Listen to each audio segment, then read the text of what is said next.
Well, that was fun, guys. Welcome in. Welcome in. Welcome in. We've got a fantastic show lined up for you tonight. I know there's nobody more excited to read the title of the program than Blake Neff.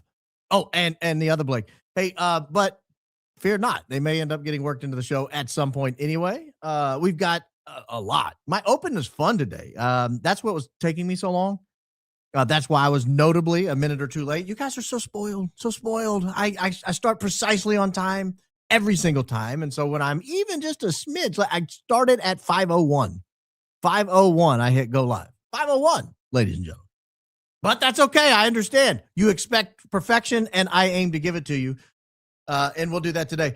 I've got two things that really bother me, and they both go right to the heart of corruption. They both go right to the heart of what is the worst of politics? What is the part of politics that makes everybody groan? What is the part that makes everybody sort of tune out? Why does politics attract the very worst people on earth, it seems?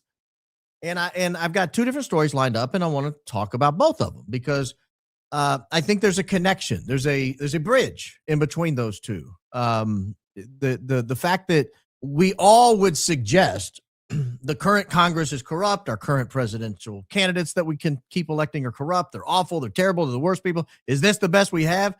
And then we turn around and vote them all into office again. Every single time. Every single time. Like Congress has like a 12% approval rating. 98% of them are going to get reelected this year. Like that those two things should not be true, but they are. Because what often happens is you say, well, their congressmen suck. My guy's pretty nice.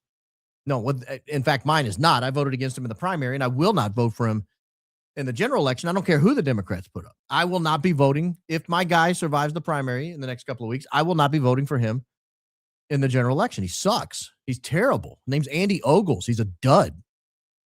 If they don't get the other guy into the primary, I'm out. I'll sit on the sidelines and watch this guy and see if the rest of the district will put him in. But I have a couple of stories lined up today that sort of go to the heart of this problem. We like the worst people in the most powerful positions. And yeah, anyway, if you missed the member show yesterday, by the way, it was fantastic. We had Nissy on from Nissy Social. She's great, and she was in her element. She does not live stream very much at all, much like Dre, who came on a few weeks ago, who had never live streamed, I don't think. Nissy, I don't think, live streams hardly ever. And she was in her element. She was having fun. She was smiling. She was telling stories. It was fantastic. If you missed it and you remember, please do yourself a favor and go back and watch it. It was fantastic. It was fantastic. By way of schedule this week, I'll obviously live now at 5 o'clock today Central Time. I'll probably be live tomorrow at 5 o'clock Central Time. I don't know yet what I'm going to do on Friday. I don't know if we're going to do a full show or if I'll just take the full day off. Won't do another member show because we've already done one this week. But I might do a full show. Might do just a regular show in the afternoon. I don't know. We'll have to see how that goes. So stand by. Stand by. We have drama, ladies and gentlemen. Drama. A place they've had drama in the past? The great state of Louisiana. The great state of Louisiana, where one of the worst human beings that has ever served in office. I don't want to say worst human beings. One of the worst public officials that has ever served in office. There's a guy named Edwin Edwards. Edwin Edwards. If you guys remember Edwin Edwards, he was Louisiana's flamboyant, their colorful governor, I guess you could say. He served for 4 terms. And he embodied the state's sort of corruption-tinged political tradition, almost like no one else ever had, or very few others had. He was called the Teflon governor, and he even earned the nickname Fast Eddie. We'll talk a little later about why he got that nickname. But he served 16 total years in the governor's office, ranging between 1972 and 1996. So over the course of 24 years, he was in office for 2/3 of them. And while he was there, he was dodging, or in some cases beating, corruption scandals. And that lasted for a long time until his 2001 racketeering conviction, for which he went to prison. The voters repeatedly and overwhelmingly repeatedly ignored huge warning signs, graft, womanizing, gambling, we'll call it ethical flexibility. And they were drawn instead to his charm, his Cajun charm, his populist policies, his very admittedly sharp wit, and the alternative options he faced. I actually had a friend in Alabama who owned some casinos in the state. And I don't want to say friend. We became friendly, spent some time together, but he was a very sharp guy, and he loved Edwin Edwards. And I asked him, I said, his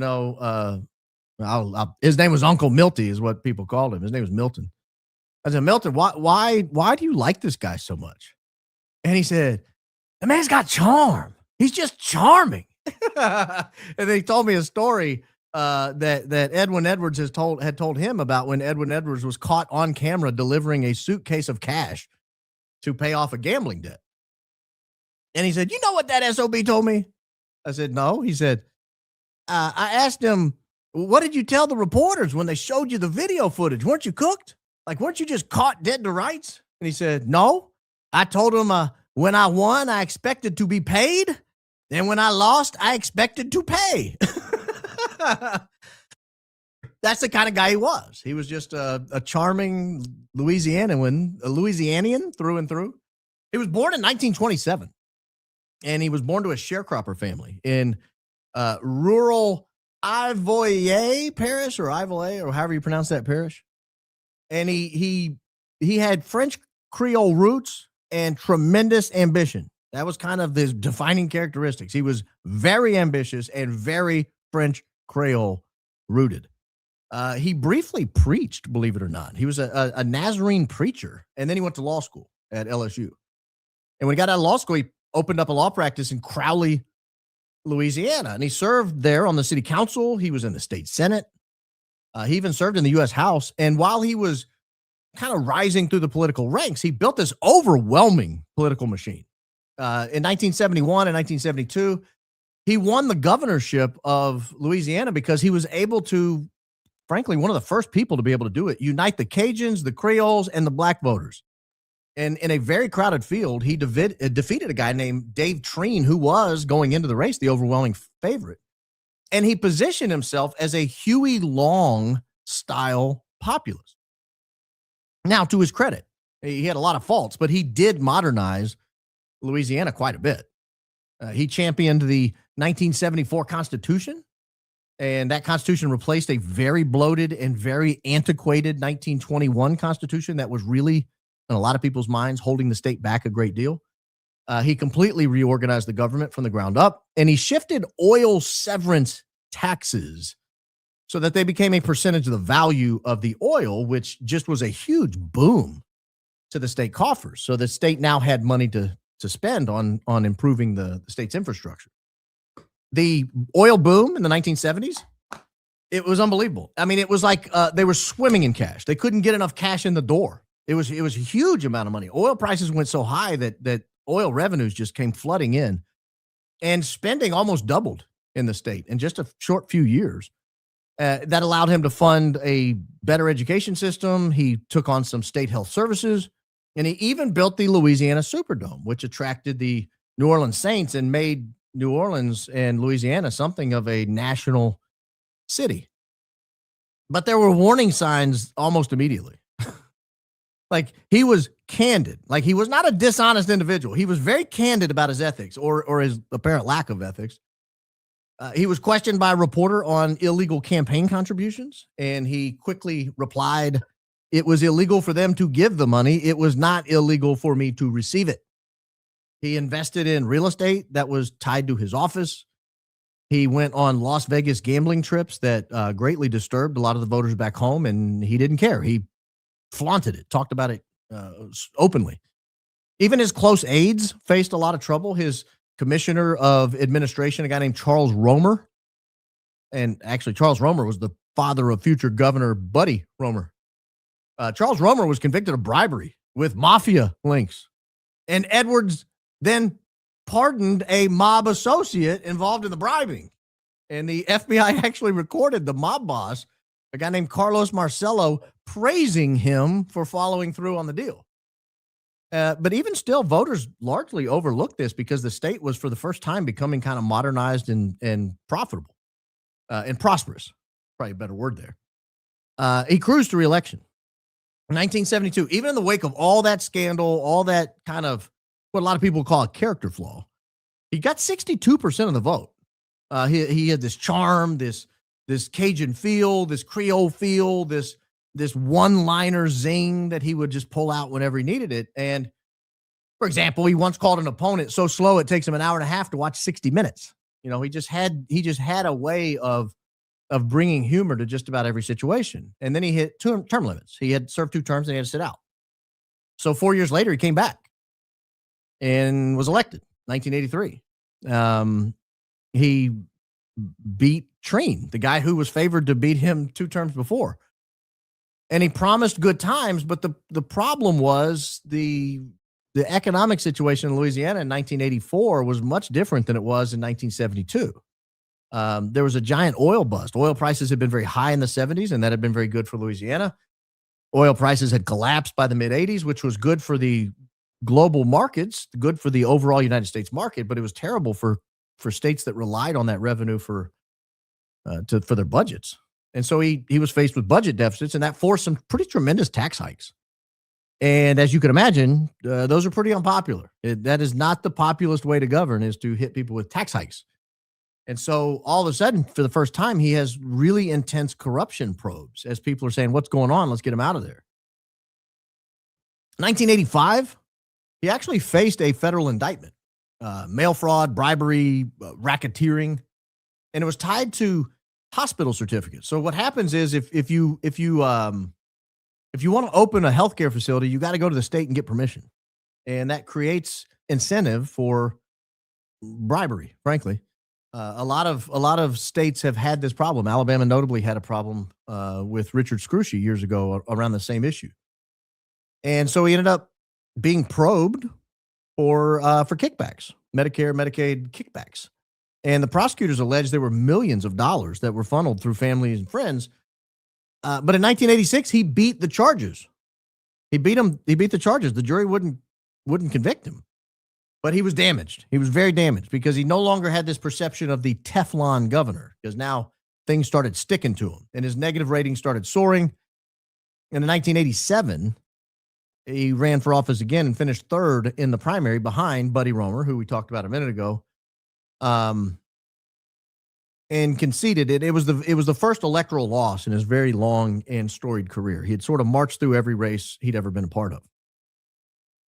So even though voters had kind of tired of his scandals, and during hard times they really tired of his scandals, there were some deeper patterns that voters frankly just ignored. They focused on some of the big easy to digest things like kickbacks, but there were some deeper psychological, I think, issues that people were just ignoring, like womanizing.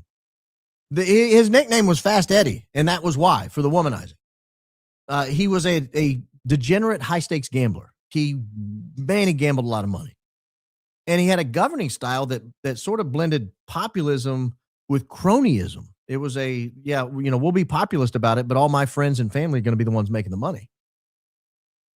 But it was his name. It was the brand of Edwin Edwards that kind of kept him viable. And so even though he had faced a federal charge, even though he was a known corrupt human being, or politician anyway, he did what any good politician would do in this situation.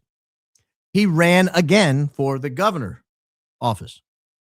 And the primary produced something of a nightmare scenario. I actually remember this when I was a kid, because it was Edwin Edwards versus David Duke, and the news loved this race.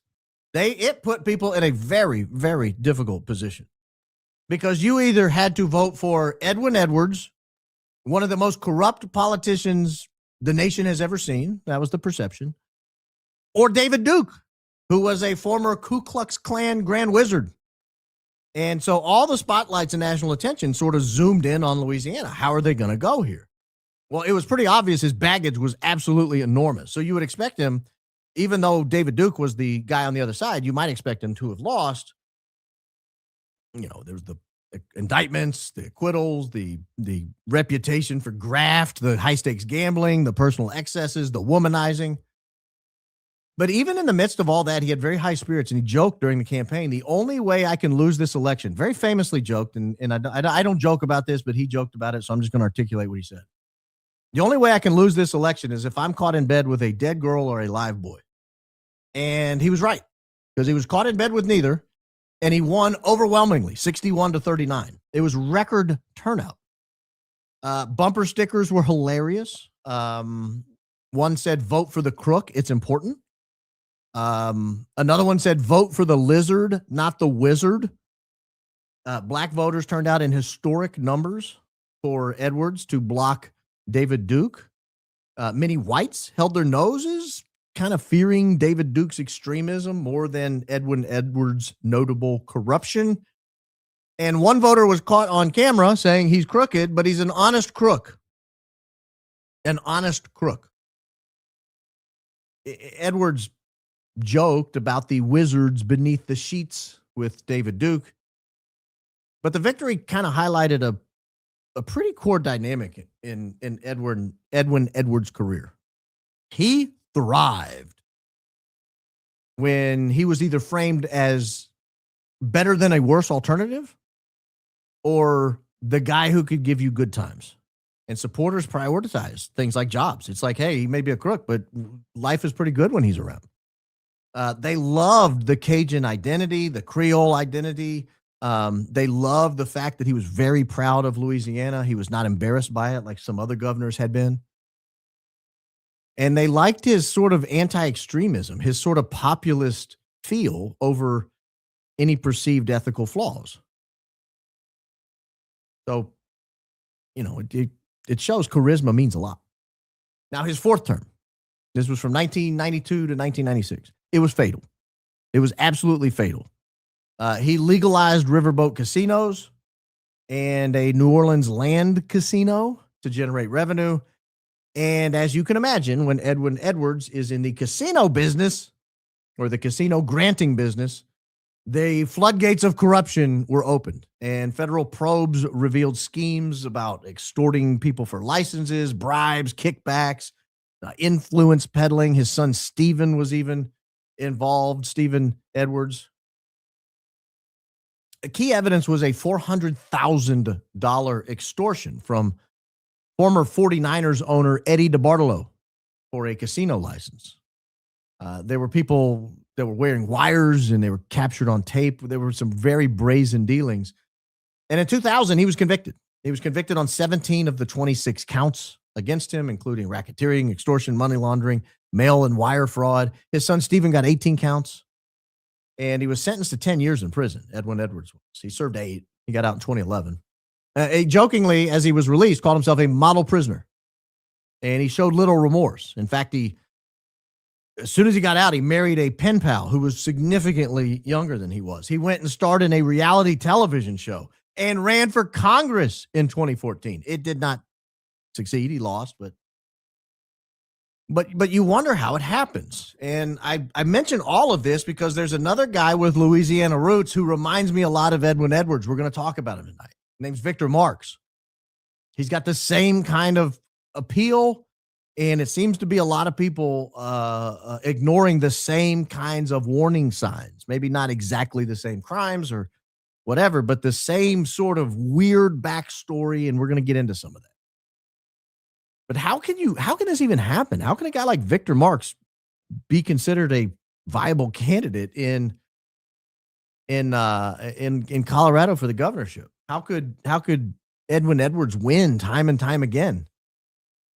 Well, one is just flat out charisma and populism. It's the reason all the populists won. Behind me is a wall full of populists. Well, one of them's missing, but that's because he started a war in Iran. But these guys had charisma. And Teddy Roosevelt, Andrew Jackson, Donald Trump, John F. Kennedy, these guys were probably the only 4 true populists to ever be presidents of the United States, and they serve as good examples of what a populist can be. They can be very effective. They can be very well loved, very, very well liked. Teddy Roosevelt ended up on the Mount Rushmore next to Andrew Jackson. Like, they're right there together. Not Andrew Jackson. Sorry, that was Thomas Jefferson. But he's on Mount Rushmore. Like, he rose to the top. And charisma and populism is a devastatingly powerful combination, especially when you could tap into particular um, groups that will just sell out for you. Obviously, economic good times don't hurt. And if you're running during economic bad times, being an outsider doesn't hurt because you could point to the people in power and say they're ruining the state, they're ruining the country. Give me a shot.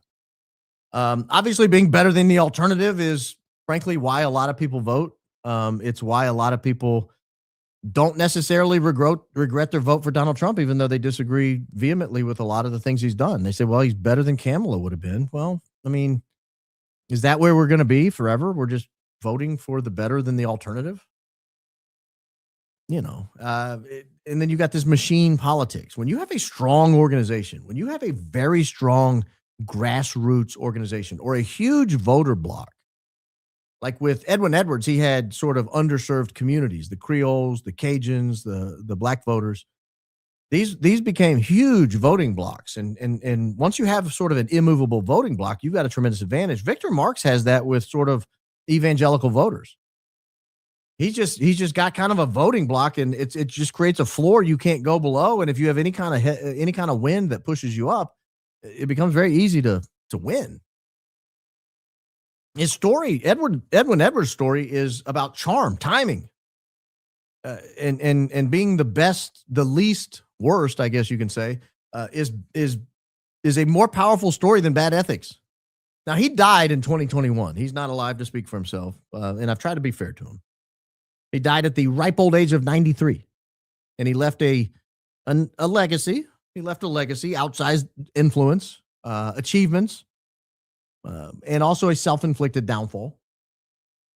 The voters repeatedly bet on the old silver fox, and they lost when the House finally won. The House, of course, being the team of federal prosecutors.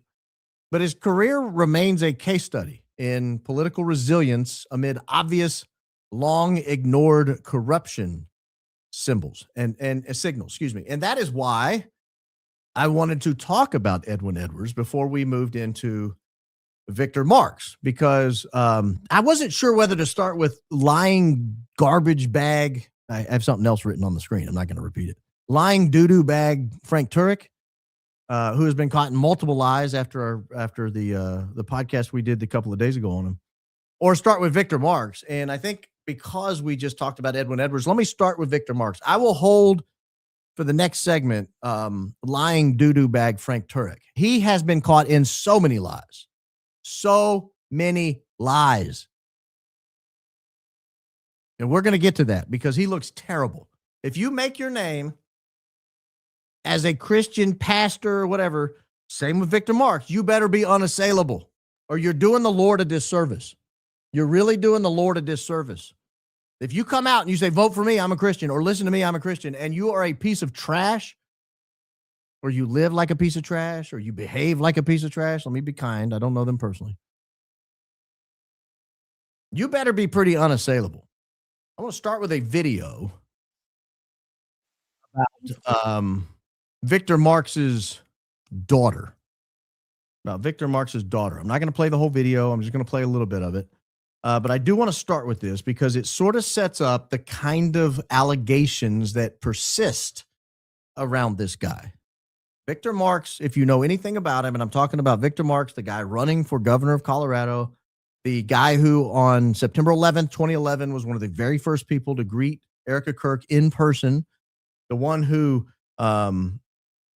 had his Instagram had him hugging Erica Kirk very intimately, saying we had to get our warrior princess home, or princess warrior home, or something like that.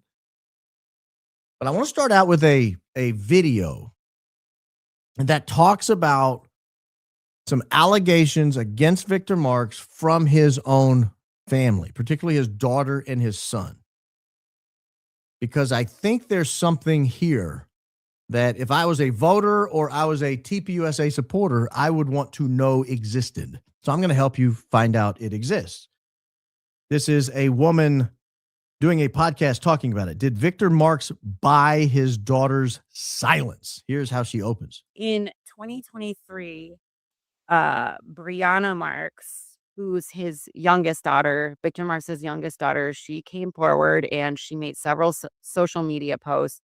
And she said that her dad had physically abused her and emotionally abused her and her sibling for 17 years. And Victor quickly dismissed that. He said, well, my daughter's bipolar. She's got issues she's got to work out. We pray for her, but none of the stuff she's saying about me is true. Well, then by September 2023, her brother Shiloh, who's kind of well known for election integrity efforts on X, he stepped forward and he wrote a letter to the board of All Things Possible Ministries, Victor Marx's ministry. And he said, I stand by my sister Brianna. The physical abuse she suffered alone is something I cannot relate to. That, coupled with the 17 years of my father standing in leadership of a faith-based organization, leading efforts that are actively engaged in the ongoing fight against abuse and domestic violence, I cannot ignore the possibility that these experiences have had lasting effects on her well-being, extending into her adult life. Victor. So just to kind of paint the picture of where we are here, Victor Marx's daughter comes out and says, my dad has been abusing me basically my whole life, at least for the 17 years. And Victor Marx, who has built his name and reputation on saving girls from abuse, saving children from abuse, comes out and says, I don't believe you. She's a liar. She's mentally ill. You shouldn't believe anything she says. That's a weird kind of tact. That's a weird strategy. Because the whole point of frankly, this very corrupt field of people who are engaged in this saving people from human transportation, we'll call it human transportation. You know what I'm talking about. I'm not talking about where kids go out and play in traffic. I'm not talking about, it's the same thing. Human transportationing. The whole point is you'll capture these people and they'll turn around and they'll point fingers at somebody and you believe them. You believe them. You say, hey, I'm saving this person because I came in contact with her and she told me that person's abusing her, so I have to save her. And so he absolutely turns around, and when it's his own family, he victim blames. He shames the victim. She's mentally ill. She can't be believed. Shut her up. Get her out of here. And so because that happened, the son comes in and writes a letter to the board saying, no. I've seen it. I watched it happen. He's been doing this. And you should pay her a bunch of money because he's gotten rich off this nonprofit while we've suffered. While we as his children have suffered, he's gotten rich. Now, again, I make no claims about whether any of this stuff's true. It's all allegedly to me because I'm just reviewing the public record. I've not talked to the daughter. I've not talked to Victor Marx. I've not talked to any witnesses. I'm just listening to what people are saying on YouTube, looking at documentation that we'll show you tonight. And I'm just telling you that that's what happened. He turned around and blamed the victim, the purported victim, the alleged victim. And the son had to come in. His son, Shiloh, came in and said, no. She's for real. She's telling the truth. Marx, my dad abused my sister for 17 years. He has ruined her life. He has just ruined her emotionally. And so I'm demanding reparations for her. And he said, I recommend to the current board of directors of All Things Possible Ministries that, effective immediately and in perpetuity, they establish the Princess Warrior Fund. This fund would designate. Don't let that Princess Warrior Fund get lost on you. I'm going to make a couple of points about that in just a minute. That is such a tell to me about the kind of man he is. And I'll get to that in just a second. So just let that simmer. Put that on the back burner on like a 3. Brianna Marx as the recipient of a yearly salary compensation of $120,000, inclusive of full benefits. Additionally, I propose a retroactive compensation of $170,000. This lump sum would account for $10,000 per year since the trauma originally occurred. And Shiloh said that he wanted a fund to be established, the Princess Warrior Fund. That's what Victor and his family call every single female, is a princess warrior. That's what Victor and his family call every single female, a princess warrior. I was so insanely curious upon hearing that. I thought, where did that come from? I immediately thought Xena, the warrior princess, but that can't be it. A princess warrior is altogether something different from a warrior princess.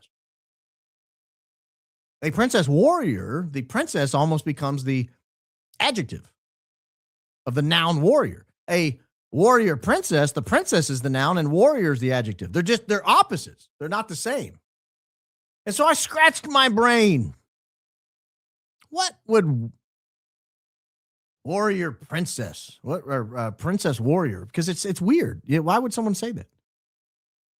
I came across something that I think might answer the question. I think it might answer the question. I don't know this, and so I can't say that this is where he got it. But I think this might be where he got it. And I'm going to leave this not playing because it has a little female nudity in it. And it's available on YouTube, but it has female nudity in it. So I'm obviously not going to play clips of it. It's not safe for work. So if you don't want to see it, don't open it. But it is I've read some reviews on it. I haven't watched it. I've read some reviews on it. And it's called Princess Warrior. Princess Warrior. It is, I'll show you just the blank opening screen here. So it's Princess Warrior, 1989 movie, a sci-fi B movie, not safe for work, not my conversion. And so if you go through here, I'll just show you a screen grab without the nudity, but it is about women in various states of dress, mostly undressed. And they are come to the earth at the behest of their mother to prove that they are strong enough and powerful enough to earn their mother's respect. And they come from a society where women are domineering and dominant, and men are submissive and to be controlled. And it's just, it's a very strange movie, but I can see it appealing to Victor Marx. I can see it appealing to Victor Marx. Now, keep in mind what year it came out. 1989. Victor Marx would have been like 24 years old. This is a movie that when it came out, played on cable channels. Like it was on USA. Gilbert Gottfried used to host kind of a B-movie marathon on USA on the weekends, USA Network. And this was one of the types of movies they played. They played this movie on that show. So I could see him in his mind sort of embedding the idea of Princess Warrior being strong women who went out to prove themselves. And so he starts calling women Princess Warrior, whether or not he even remembers this movie. But I'm telling you right now, I would be shocked if that's not where it came from, because that's not an expression. Princess Warrior is not an expression. It is a B-rated movie.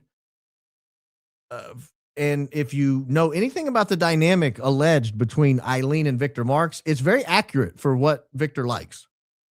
I'm not talking about in the bedroom. I'm just talking about she's a very dominant woman. A lot of people think she's the one calling the shots. She might be the handler in the relationship. So I thought that was an interesting sort of take, that her brother is so conditioned to this Princess Warrior vernacular that he wants to establish the Princess Warrior Fund for his daughter, who inevitably had been called a Princess Warrior, because according to this woman, he called everybody a Princess Warrior. But that movie's wild, by the way. I've not watched it, but if you just scroll the bottom, you kind of get an idea for what the scenes are like, and it's nuts. I mean, that's probably a bad word for it, but because there's none of that. But it's crazy. It's wild. Wild show. All right, back to our gal here, because she has a couple more things here she wants to add. So they wanted a Princess Warrior Fund established for Bree to have reparations from her own father's 17 years of abuse. And Shiloh's 4-page letter is very detailed about the things that Victor did to Brianna. One of those incidents being that he allegedly held her down and used her hands to punch herself in the face. And so then he was able to say, if you call the cops, I'll tell them you did it. It's going to be your hands that did it, which is ironic because it kind of sounds like what Glois allegedly said to him when he was 7. So he, whether or not he abused those kids, I didn't grow up in that house, so I can't 100% say that.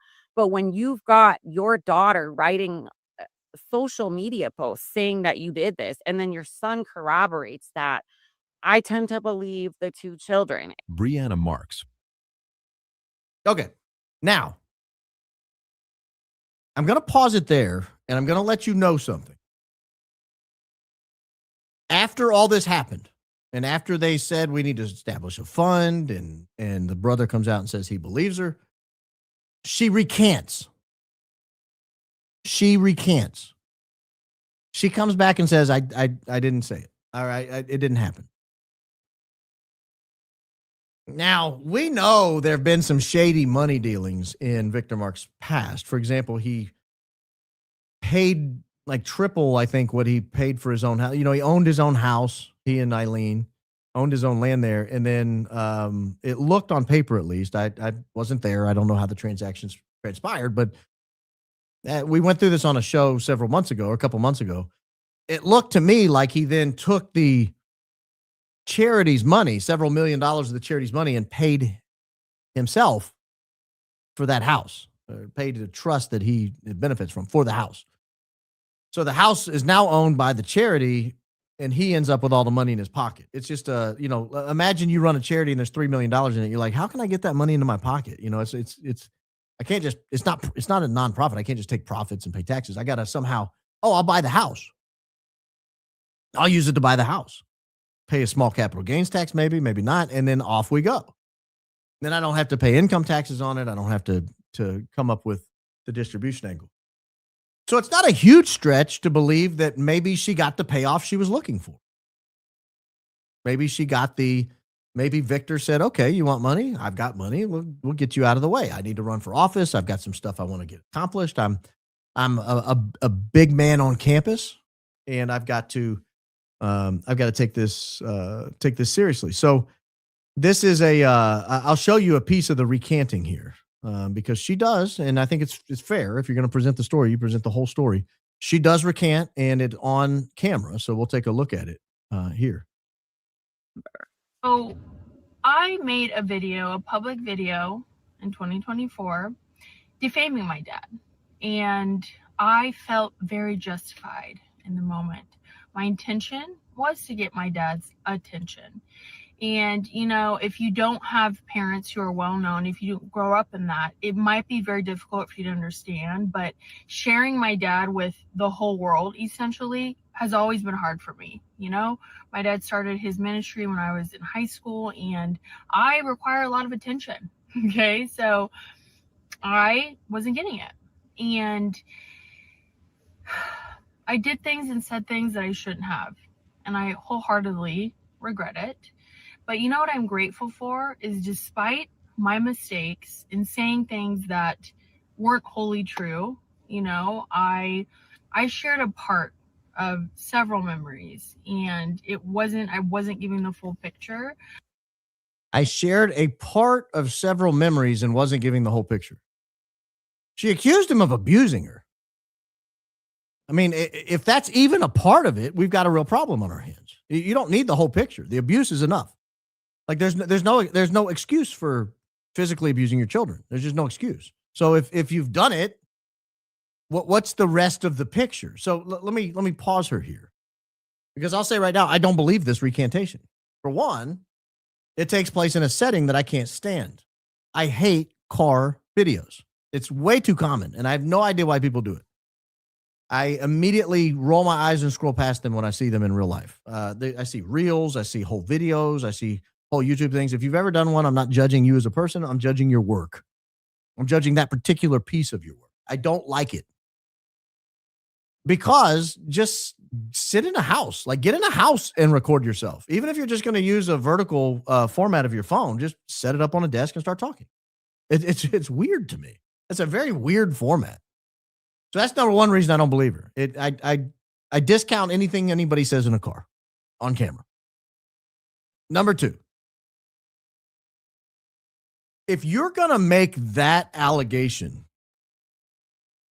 and then turn around and say it wasn't true, you can't do it with a smile on your face. You better do it through tears. Because you tried using one of the most horrific allegations you can make against a human being, which is abusing children. You tried to destroy a human being by alleging abuse. You can't just laugh it off and say, hey, you know how it is. You know how people are. I require a lot of attention. Well, I mean, okay. But then you belong in a mental hospital. If you require so much attention that you will accuse your own father of physical abuse, you belong in a mental hospital. If it didn't happen. Now, if it happened, that's one thing. You belong in a mental hospital. You are that mentally damaged. You're a threat to everyone around you. No one should ever feel comfortable in the same room as you ever again. No one should ever want to be in a one-on-one meeting with you ever again. You're basically unemployable at this point, in my opinion. I would never hire anybody with that history. I would never hire anybody who accused their own father or anyone else, frankly, of physical abuse and then later said, hey, it didn't really happen. I just require a lot of attention. Okay, well, you can get your attention somewhere else. I can't be around you. I can't have you on our team. I can't have you in my employ. You're gone. Bye-bye. I would have to have a camera with me everywhere I went. And so I don't believe this. It's easier for me to believe that she may have gotten paid off. And over time, we may look at this a little closer to determine, do we see evidence that maybe she was, in fact, paid off? The letter from her brother is pretty bad. It's pretty damning. We have a copy of it here. I want to show you parts of it. I don't want to show you the whole thing. It's long. But I want to show you parts of it. Because my true intentions for this letter are restitution. I want my sister made whole. So not only do you, Brianna, require a lot of attention, now you have to explain in your car, on your selfie, with your lip filler, you have to explain why your brother got involved if it's not true. Why did your brother get involved and say he knows it happened? The physical abuse she suffered alone, that coupled with 17 years of my father standing in leadership of a faith-based organization, leading efforts that are actively engaged in the ongoing fight against abuse and domestic violence, that it had lasting effects on your well-being extending into your adult life, that you guys are, as a family, navigating paths of forgiveness and healing, that you believe your father's actions are inexcusable, and now they're finally coming to light. In other words, you've known this for a long time.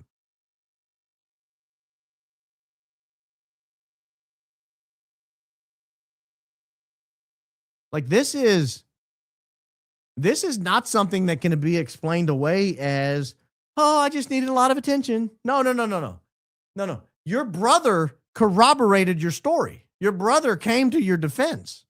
Your brother was fearful for you.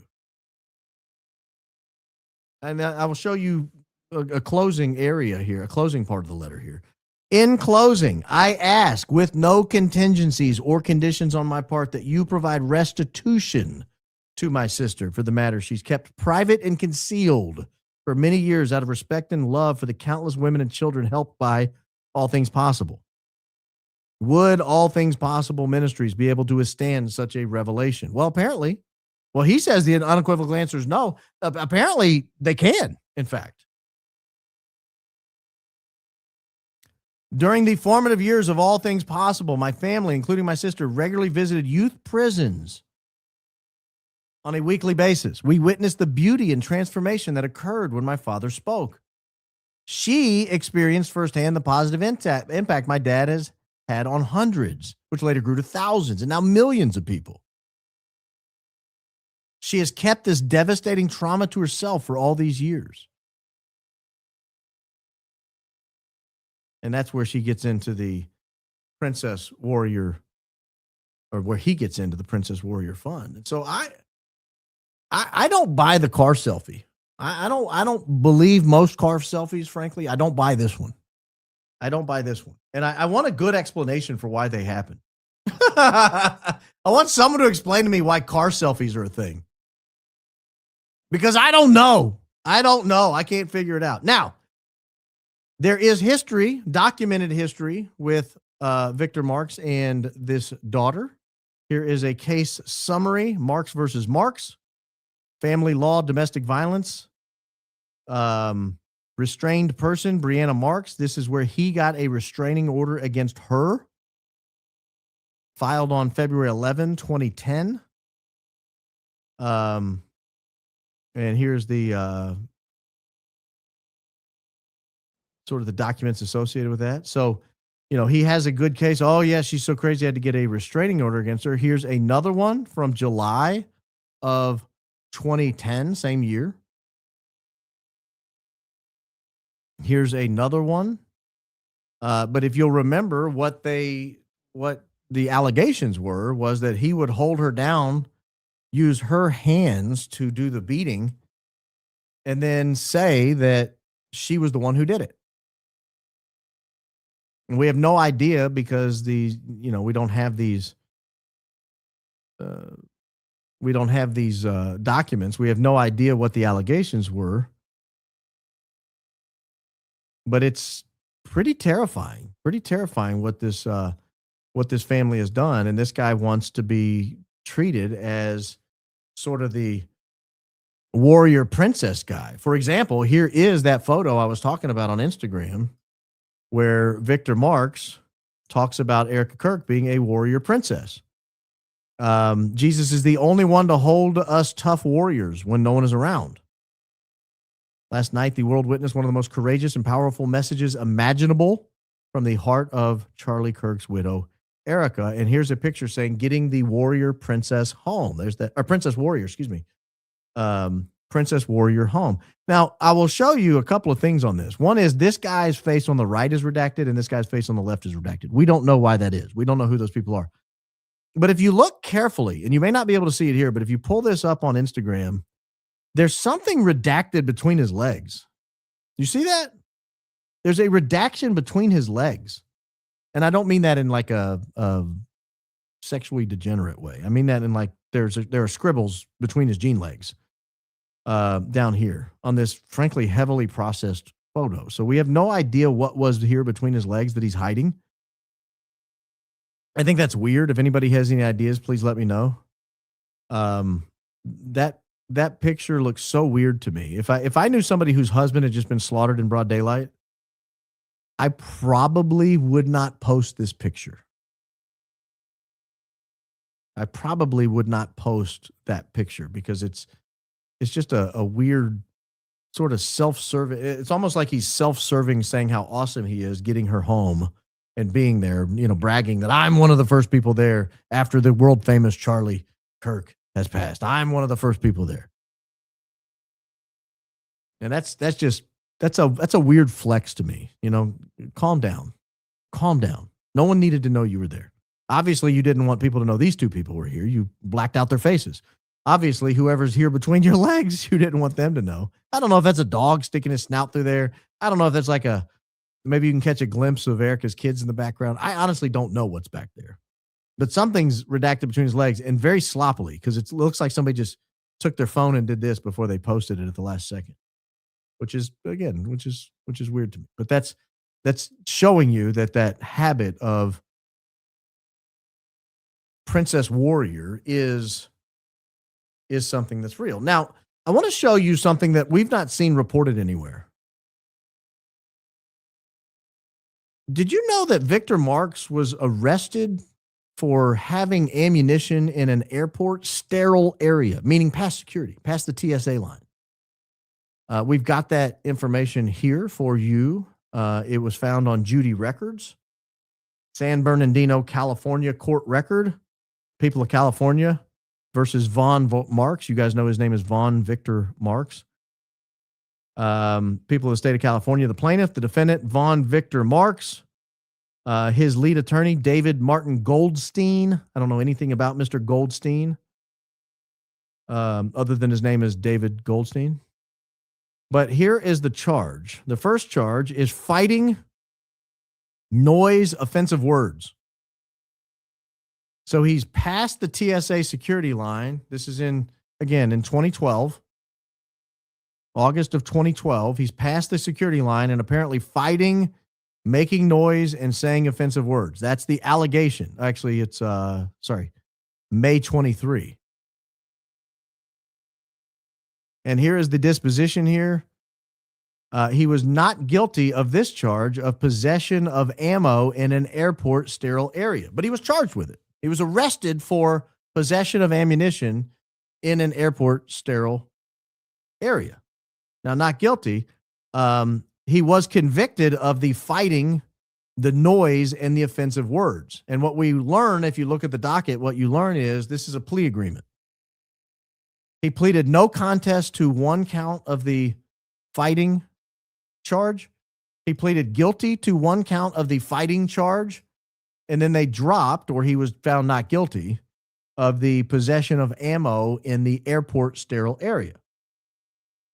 Does that mean that he was not found with ammunition in the airport sterile area beyond the security guard? No, of course it doesn't mean. It just means this is the nature of the plea agreement. He agreed to being convicted on one count. He agreed to plead no contest, which is basically equivalent of a conviction on another count, in exchange for dropping what would be the worst count, which is a count that could potentially put his FFL license in jeopardy down the road. And as we know, he loves transporting tens of thousands of guns internationally. So that would be a problem. So, of course, you'll take the conviction here in order to avoid the conviction here.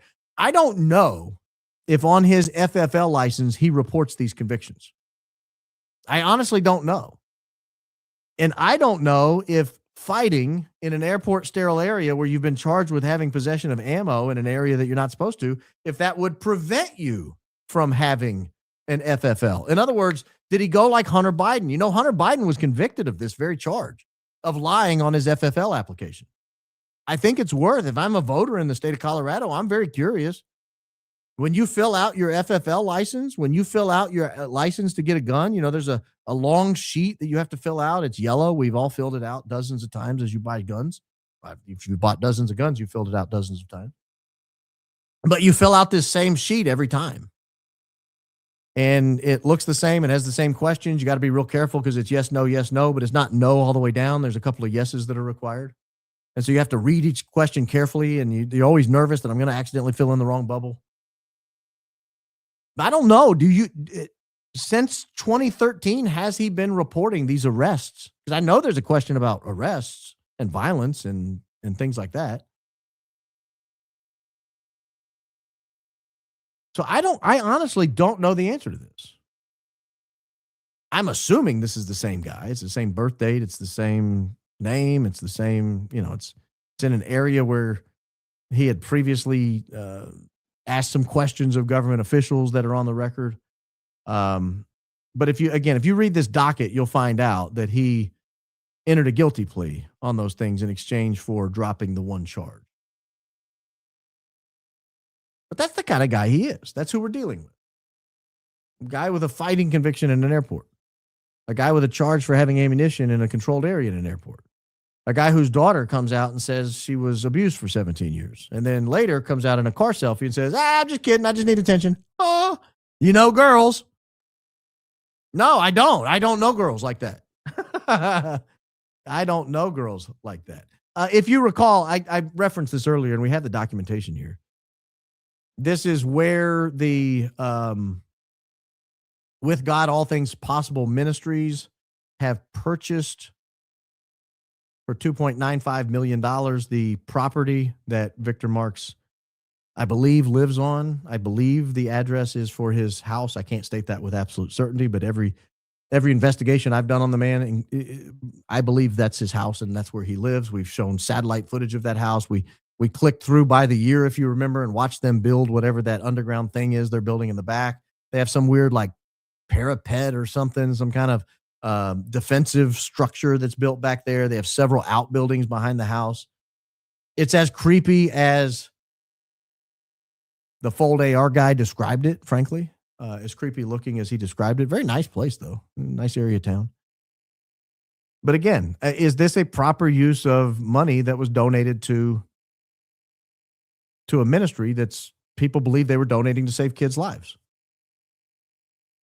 Like, If I donate to you, if you tell me, hey, my organization is going around the world and saving children's lives, and I go, oh, I want to help out with that. Here's $1,000. $1,000 is a lot of money. Keep in mind, more than half of the country cannot come up with $1,000 in cash within 24 hours. That's a lot of money. You give your $1,000, your hard-earned money, your blood, sweat, and tears. That $1,000 means you spent time away from your family earning that money. And so when you spend it on things you value highly. You value saving children's lives around the world. That's why I give money to With God, All Things Are Possible, doing business as All Things Possible Ministries. And then you find out that the money was actually put into a trust to buy, or to Victor's pocket. I can't remember exactly which one, but it goes to buy Victor's house, a $3 million house, a palatial estate. That's weird. Like that's kind of like the people who send their money to TPUSA and they find out that they're spending tens of millions of dollars flying all over the country in Gulfstream 5s, jets that cost $75,000 to fly from one coast to another, and then another $75,000 to get home. And you start to do the math. You're like, hey, that's 2.5 times, 3 times the annual pre-tax median salary in the United States. That's a lot of money. That's a whole lot of money. And then you realize they have 3 jets in the same location on the East Coast. And then you start to triple that number. You say, well, it's a $500,000 round trip. Is that what you're spending my $1,000 on? I thought you were saving lives. I thought you were getting, taking the gospel message to college kids and telling them about politics and voting correctly. And you're just you're just going shopping. You're just going to dinner. You're just flying all over the country. You're going on vacation on my donation.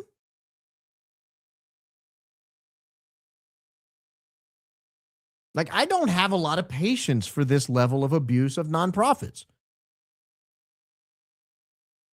What we'll look at later, not tonight, I don't think, but what we'll look at later, we're still trying to nail this down, is we may see the payments to the daughter. We may have record of the payments to the daughter. We may have figured out why she recanted, why she sat in the SUV and said it didn't happen. I just needed attention. Well, there may have been a lot of money. We'll find out. We're still looking at it. If it's there, we're going to bust you. We're going to get you. Well, let me say, for example, let's look at a couple of these. Just some light payments. We'll start off with some light payments here. Here are some payments from Victor Marx for governor. March 5th, 2026 to Brianna Marx and Shiloh Marx. They're now consultants on the campaign. Huh. Well, now we're getting somewhere. So this young girl, Victor, who falsely accused you of almost 2 decades of serial abuse, is now a consultant to your gubernatorial campaign. Your daughter is a consultant to your gubernatorial campaign. And you are now taking in tax-free money and transferring it to her under the guise of campaign expenses. Interesting. So that's one there. Let's look at some complaints that have been filed here. Some allegations of improper. Now, this is from the Colorado Secretary of State's. The Colorado Secretary of State. I got to pull up the file here. And I can't get it to pull up, Daisy.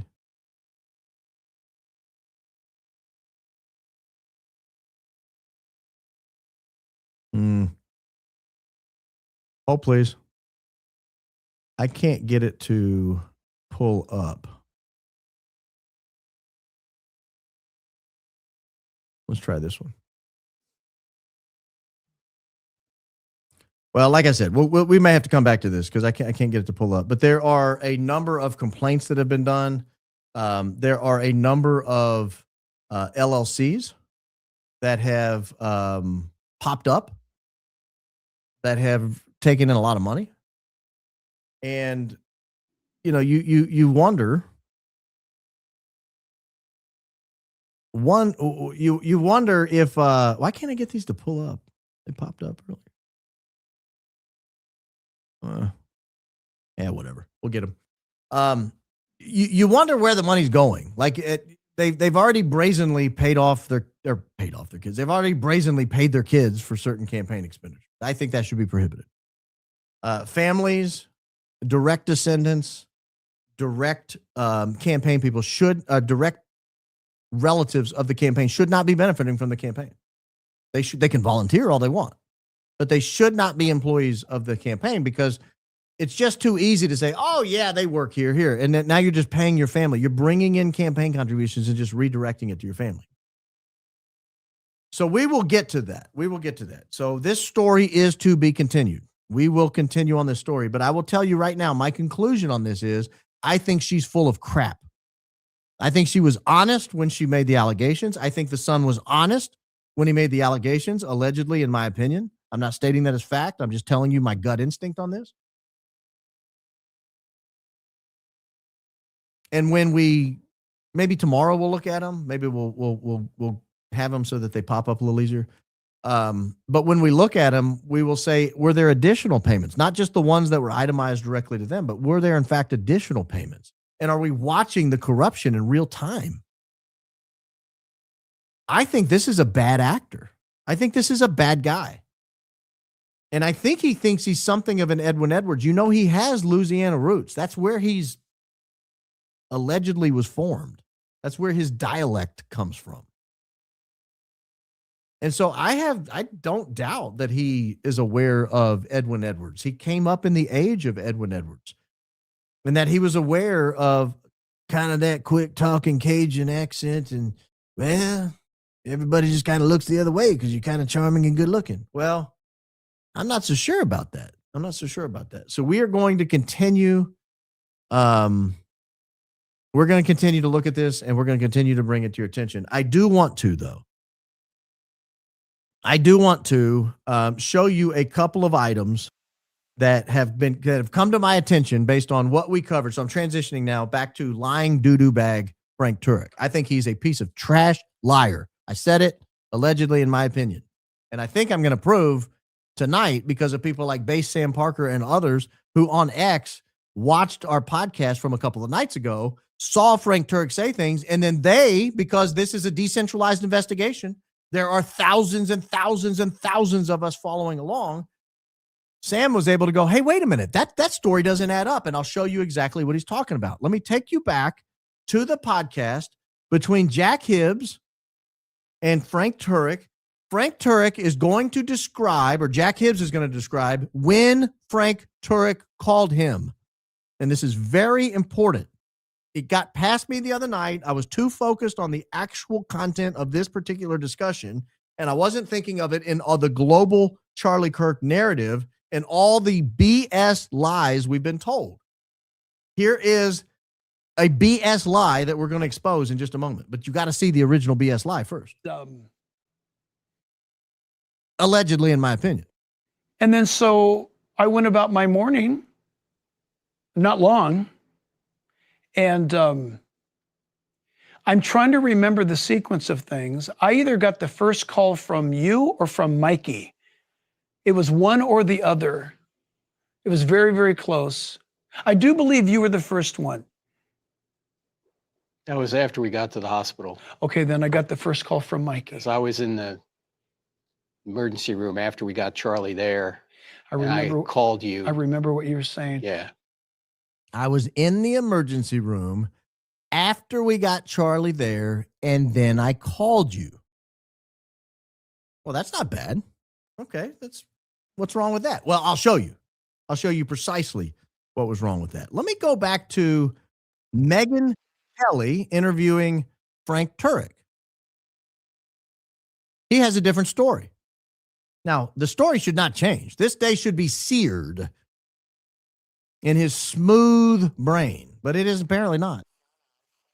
Oh, but I would never play a video without pulling it up on the screen. So let me pull it up on the screen before I hit play. Megan Kelly, if I go back just a few seconds, she's talking about, I know you had your phone on. Mm-hmm. Mm-hmm. I know you had your phone on, and your son was hearing all of this too. So, he must have been traumatized just listening to it all. Yeah, it was my son and daughter-in-law. I mean, he's 35 years old, and I was FaceTiming them because they love Charlie. And I was just, first I was FaceTiming my wife, and then I said, let me call Spencer. And so I started FaceTiming him. During the event? During the event, yeah, both during the event.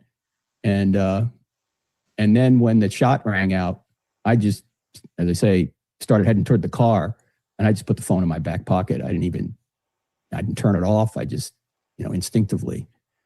And by the time I got to the hotel, I pulled it out. They were still there. Well, that's, you were on FaceTime. You were at the event. You hear the bang. Charlie goes down. You begin panicking. You shove the phone in your back pocket. You don't turn FaceTime off. So they're listening to the whole thing.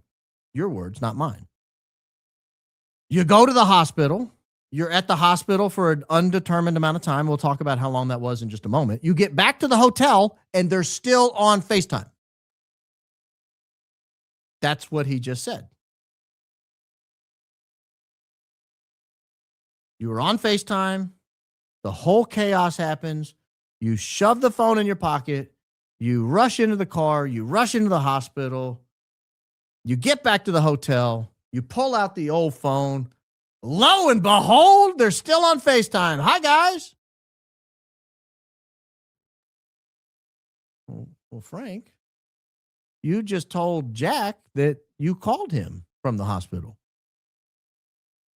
How did you call him from the hospital if your phone was in your back pocket the whole time? And your kids were on FaceTime the whole time, listening to the whole thing. And in fact, they were still there when you got to the hospital, when you got to the hotel. That's weird. I wonder if he said anything else that would make that an even weirder story. Where were his pockets? Where were his pockets this whole time? Because when you heard that right there, if they heard the whole thing, you would think the phone's just right there in your pockets, in your jeans, right? How is she that strong a person? Did you know that before this? No, I didn't know it. I mean, in my life, I've spent very little time with Erica. I mean, Charlie introduced me a few times, hello, that kind of thing. Let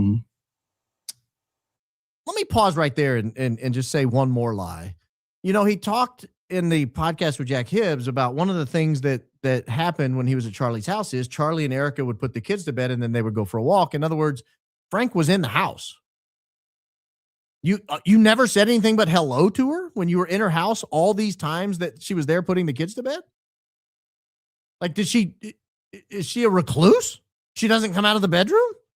You've only said hello a few times, but you've been in her house enough times that there's this pattern and practice that you're so comfortable with that you know how it goes, that Charlie puts the kids to bed with Erica, and then you guys go for a walk. This is just something that normally happens?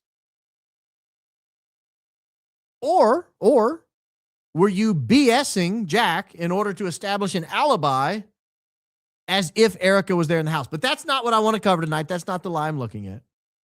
I want you to listen carefully to what he's about to say here, and then try to think, is this possible with everything we know that he's told to date? The only time I spent with her was with other people the night of the murder.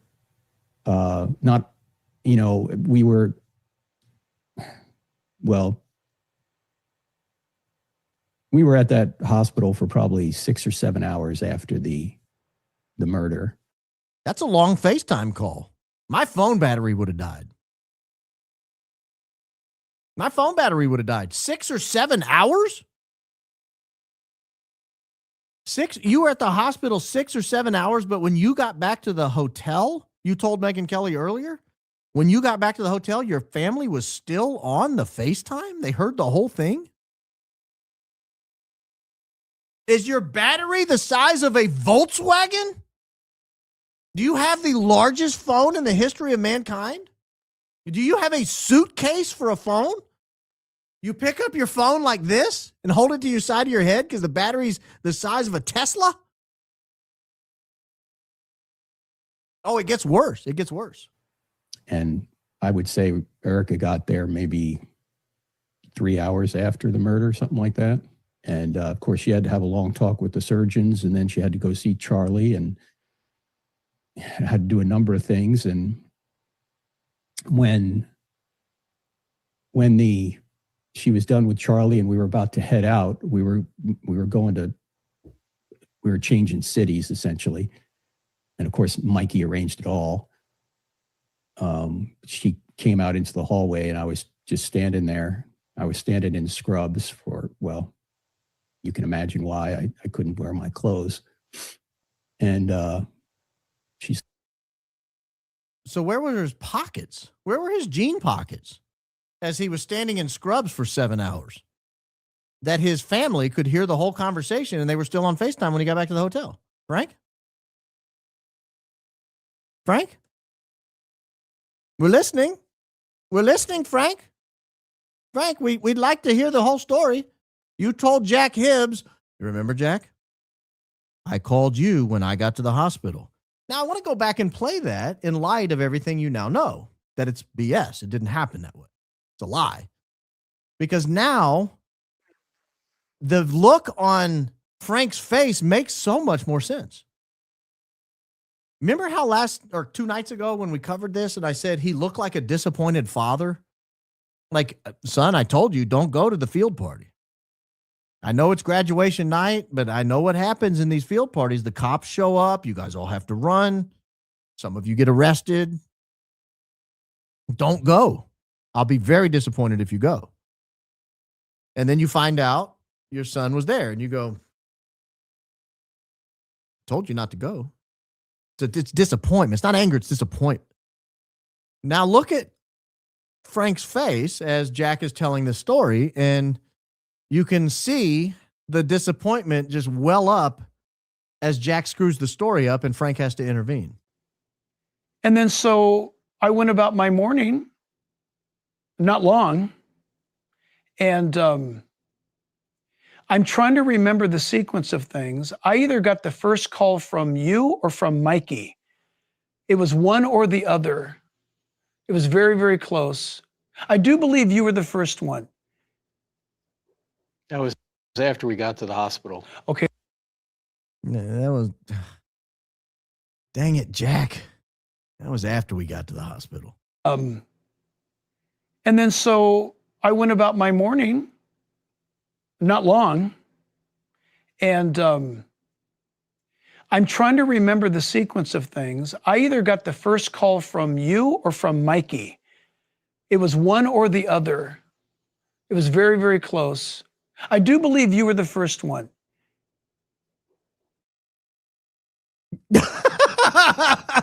Oh, Jack, you know, I told Megan Kelly I was in scrubs and my pockets were not near me. And I also told Megan Kelly that I was on FaceTime for 7 hours with my kids, and my phone was in my back pocket. So, oh gosh, Jack, why were you at the field party? Jack, why were you at the field party? That's the field party look. We've look, if you have a parent of teenagers, you know the field party look. Told you not to go. Told you not to go. Can't believe you're hanging me out like this, son. Everybody in the neighborhood now knows. For the record, I've never had to make this face to my child, but my parents had to make the face to me. Sorry, Ma. Sorry. Won't happen again. But I know that face because I saw it when I was a teenager. Disappointment. So we learned a few things tonight. We learned that when Frank changed into scrubs, he carefully removed his phone without looking at the screen, without listening for people talking, and put it in his back pocket of his scrubs without turning off FaceTime. And we know how finicky FaceTime is. You can accidentally hang up on people on FaceTime in no time. We also learned his phone has a miraculous battery life. Miraculous. I mean, it's unbelievable how big his battery is. Like he has to roll it around with him when he travels, his phone. It's just a massive battery. Now, his phone might fit in his pocket, but it's obviously connected by a battery that's just, like this big. And it just wheels it around. 1,000-pound battery. Or we've learned Frank is full of crap, which I think is highly likely. Much probably more likely, if I had to guess. If I had to guess, the crap meter is probably way up here, and the truth meter is way down here when he's telling these stories. But you have to ask the question, why? What happened on your phone, Frank? What was it about your phone that makes you have to tell these outlandish stories? You remember about the necklace? Oh, yeah, the police were looking for the necklace. Erica just couldn't wait to find the necklace. Where's the necklace? Where's the necklace? I went out to the car and I was looking, and then, oh, lo and behold, it was just right there in my bag on the floor. Found the necklace. And when you hear all this story, you say, what the hell's going on with the necklace? Like, no, I wasn't even looking at the necklace, but now I want to know where the necklace is. Can I examine the necklace? Do we have the necklace from that day? We see Erica wearing a necklace around it. Is that the same necklace? Do we know where the necklace is?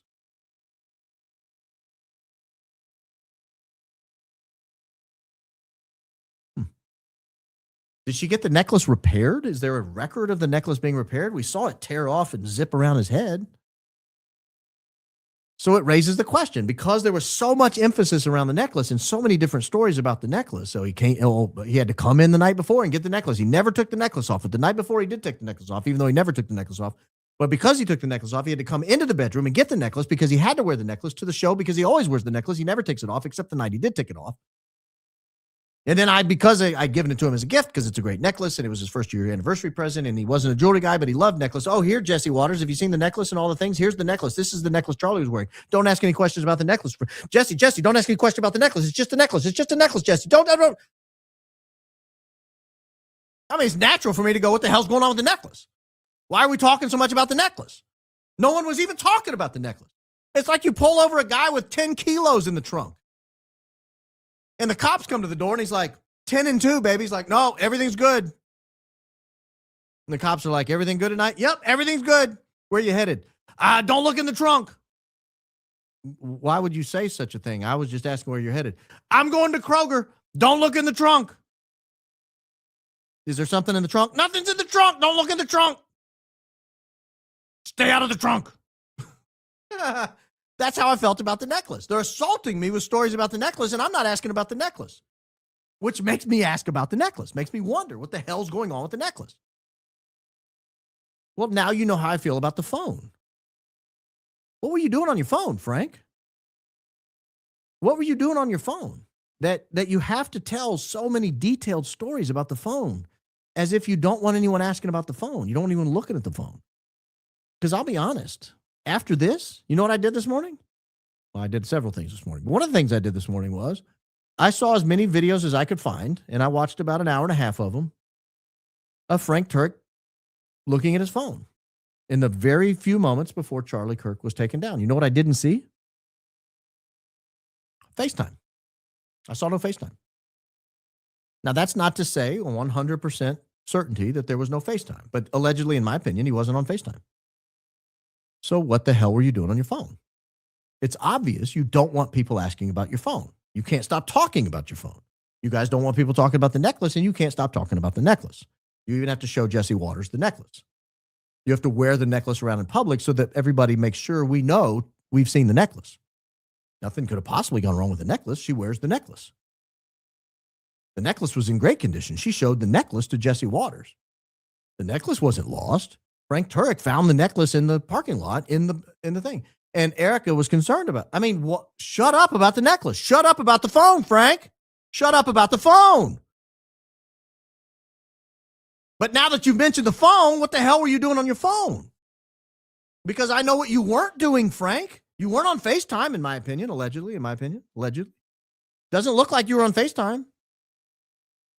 In fact, you were on FaceTime earlier during the event because cameras captured you on FaceTime, and it looked like FaceTime. You open FaceTime and you can see faces. That's the definition of FaceTime. There are, in fact, faces. But when you're not on FaceTime, guess what's not on your phone? Yeah, faces. That's right. Good, class. Good. You guys are learning. Fast learners. And so because we review 2 or 3 different camera angles that pick up your phone in the moments before Charlie Kirk passes away or is taken down, because we're able to see your screen of your phone in several different camera angles, and it appears you're not on FaceTime when there are other camera angles from 10, 20, 30 minutes earlier where you were on FaceTime and it was obvious you were on FaceTime. We've got a don't look in the trunk scenario. Why are you talking about your phone? Why are you telling impossible stories about your phone? Why are you telling us that you were on an 8-hour FaceTime call with your family? That's bull crap. Nobody believes that. Why are you telling us that the phone was in your back pocket the whole time when you changed clothes? Why are you telling us that you were on FaceTime with your family when Jack Hibbs is telling us you called him? It reminds me a little bit of Andrew Colvett. No one asked him about his phone, but he made sure we knew his phone broke, and he had to get rid of his phone broke. Oh, doggone it, my phone broke. Well, that's weird. My phone's never broken like that, if not from receiving phone calls. I mean, that's what they're designed to do, is receive phone calls and text messages. I mean, a lot of text messages and phone calls. That's what they're designed to do, Andrew. They don't break when you get, they don't blow up. That's an expression. My phone is blowing up. They don't actually blow up, Andrew. They don't actually blow up. So when you mention that your phone broke, what you're telling us is you got rid of your phone. I mean, that's what allegedly, in my opinion, that's what it sounds like to me. That in the midst of all this chaos where your whereabouts are strangely unaccounted for and your itinerary is strangely fake looking, and you strangely told a story to Candace, allegedly, of falling into Erica's arms on the tarmac, and then we look at the flight records, and there's no time when that could have taken place, according to the timelines you guys maintain are true. We might want to look at your phone. Phones have a lot of information. They can tell you where you were, physically where you were. The GPS coordinates will ping. Google Maps will ping if you're running it. You can see who you called. You can download messages that you've even deleted, pictures you've even deleted. There's a lot you can get off of a handset if you have it. But if it broke and you had to rush out and get a new handset, well, that's different. That's different. Now we're losing some information, Andrew. Well, no one asked about your phone. Are you concerned, Andrew, that one day someone would say, well, we went to look at his phone, but he got a new phone the following day after this all happened. So doo-doo out of luck. We're dual. Doo-doo out of luck. Can't get his phone. No one asked about your phone, Andrew. No one asked about your phone, Frank. No one asked what order you called people and who you were talking to. No one asked if you were on FaceTime. You just volunteered all that. Why? No one asked about the necklace. Why? It's almost like these demons have to tell you what they did. It's almost like these demons have to announce the truth, even though they're going to tell you it's not what happened. That's a thought, allegedly. But that's how I look at this. That's how I'm sorry, Frank. That's how I look at this. I think every time you guys get caught in an easy lie, every time you get caught in an easy lie, you guys look so terrible. Every time you tell us something, I'll tell you right now, I wasn't going to say this tonight, but I'm going to say it. I have what I believe is the original picture. You know the picture Erica has where she has the 2 kids and she put her little like portly finger over it? You know that picture I'm talking about? I have, I think, the original picture of the 2 kids. It looks real. I've run it through every AI filter I can find. They all unanimously say 0% AI. It's a real picture. It's not available anywhere on the internet that we can find. All the reverse image searches show nothing. It comes up nowhere. I think it's the original picture that they used. And neither one of the kids are hers. They've admitted the boy is not hers because the boy's like 7. If you see the original picture, you'll see how old he is. He's old. He's not under 2 or however old Charlie's kid was that day. And the girl is not her girl either. Now, Gary and you guys want to go down the ship. Lisa knows. You guys want to go down on that ship. That's fine. You want to shill out there that, of course, this is her kid, Tracy Martin. If you guys want to go out there and keep shilling that that's her daughter, that's fine. Not her daughter. Not the picture I have. And let me tell you how I know this. And I'm talking to like 5 of you here. The rest of you are free to listen in on the conversation. Erica's and Charlie's daughter has a defining characteristic on her appearance. That's all I'll say. They know, everyone who knows the family knows precisely what I'm talking about. There's a defining characteristic. And it's unmistakable. And you cannot miss it. And that defining characteristic is not present on the little girl in that photo. Nor is she the right age, frankly. Nor is she the right build. Nor is her hair the same. But the defining characteristic is decidedly not there. So those of you who are shilling on behalf of this picture, who have never seen the original picture and don't know what her kids look like, I do know what her kids look like. And I know what that picture looks like. Those of you out there shilling on that picture, those of you out there saying, oh, that's her daughter, they were on a play date. Unless you've seen the original picture, shut up. You don't know. At least the picture and the condition, I've seen it. That's not her. That's not her. I see people in the comments saying, show the picture. I can't. Here's the problem. I put that picture up and they're going to say it's her kid.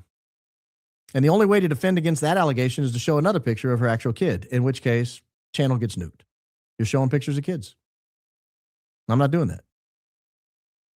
But I'm telling you right now, if you trust me about anything, trust me on this. Maybe one day I'll put a redacted version up somewhere where it can be seen, but not today. Not today, ladies and gentlemen. Not today. But if you guys personally know her and want to see the picture, reach out to me. I sent it to Tyler Boyer. Tyler, I sent the picture to you. You're more than welcome to look at it if you've not seen it. You tell me if that's her kid. Because if that's not her kid, they're lying. Now, it's possible the picture's been manipulated. It's been so carefully manipulated, not a single AI generating software will pick up on it. I mean, it's possible. But it's not her kid. And that's allegedly the picture that her finger is over. So, Tyler, take a look at it. It's in your text messages. Take a look at it. Tell me what you think. Do you think that's her daughter? You've seen her. And if it's not her daughter, Tyler, and you believe the picture's real, and I do, who is it? And why is she saying it's her daughter? Why is she saying it's her daughter? Because that's weird to me. That's very weird to me. No, I would never, and I'll say this right now. I would never show someone's kids who don't want them shown. I don't want my kids shown. I don't want my grandkids shown in certain contexts. So I'm not going to show her kid or whoever this kid is. But I think for the people close to her who are shilling on her behalf, you ought to ask to see it. You ought to ask to see that picture. And then tell me if you believe anything that woman says. Because if I'm right, that's one of the most diabolical lies ever told. That's one of the most diabolical lies ever told because it was put out as a purported alibi. And it was put out originally as her kids. She was with her kids, plural. That's what the text message from Andrew to Impractical said. I think, if I recall correctly. So I'll leave it there for now, guys. I'll leave it there for now. But, you know, if I'm the defense team and investigating this, I might want to see that picture. If I'm the prosecution and I'm investigating this, I might want to see that picture. If I'm a government official and I'm investigating this, I might want to see that photo. Because if she's lying about it, there are deep implications about who killed Charlie Kirk, how, and why. Very deep. Because the question is, why the hell was she lying? If she's lying about it, why the hell was she lying about it? Why?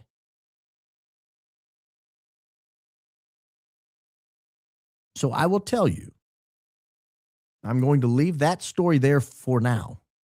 For now.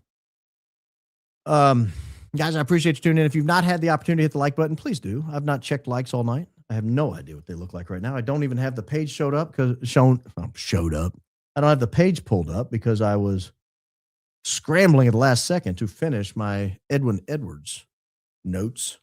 But yeah, hit the like button. And if you've not subscribed, by all means, please subscribe. The statistics suggest about a quarter of you who watch most shows are not subscribers. Would love to have you. That way you can get notifications. Click all on the notifications and you'll get all the notifications when we go live. I will be back tomorrow night at around 5 o'clock, probably, assuming we can get the show together by 5 o'clock. It's a little earlier than we normally go, but I am taking advantage of Candace being in Russia.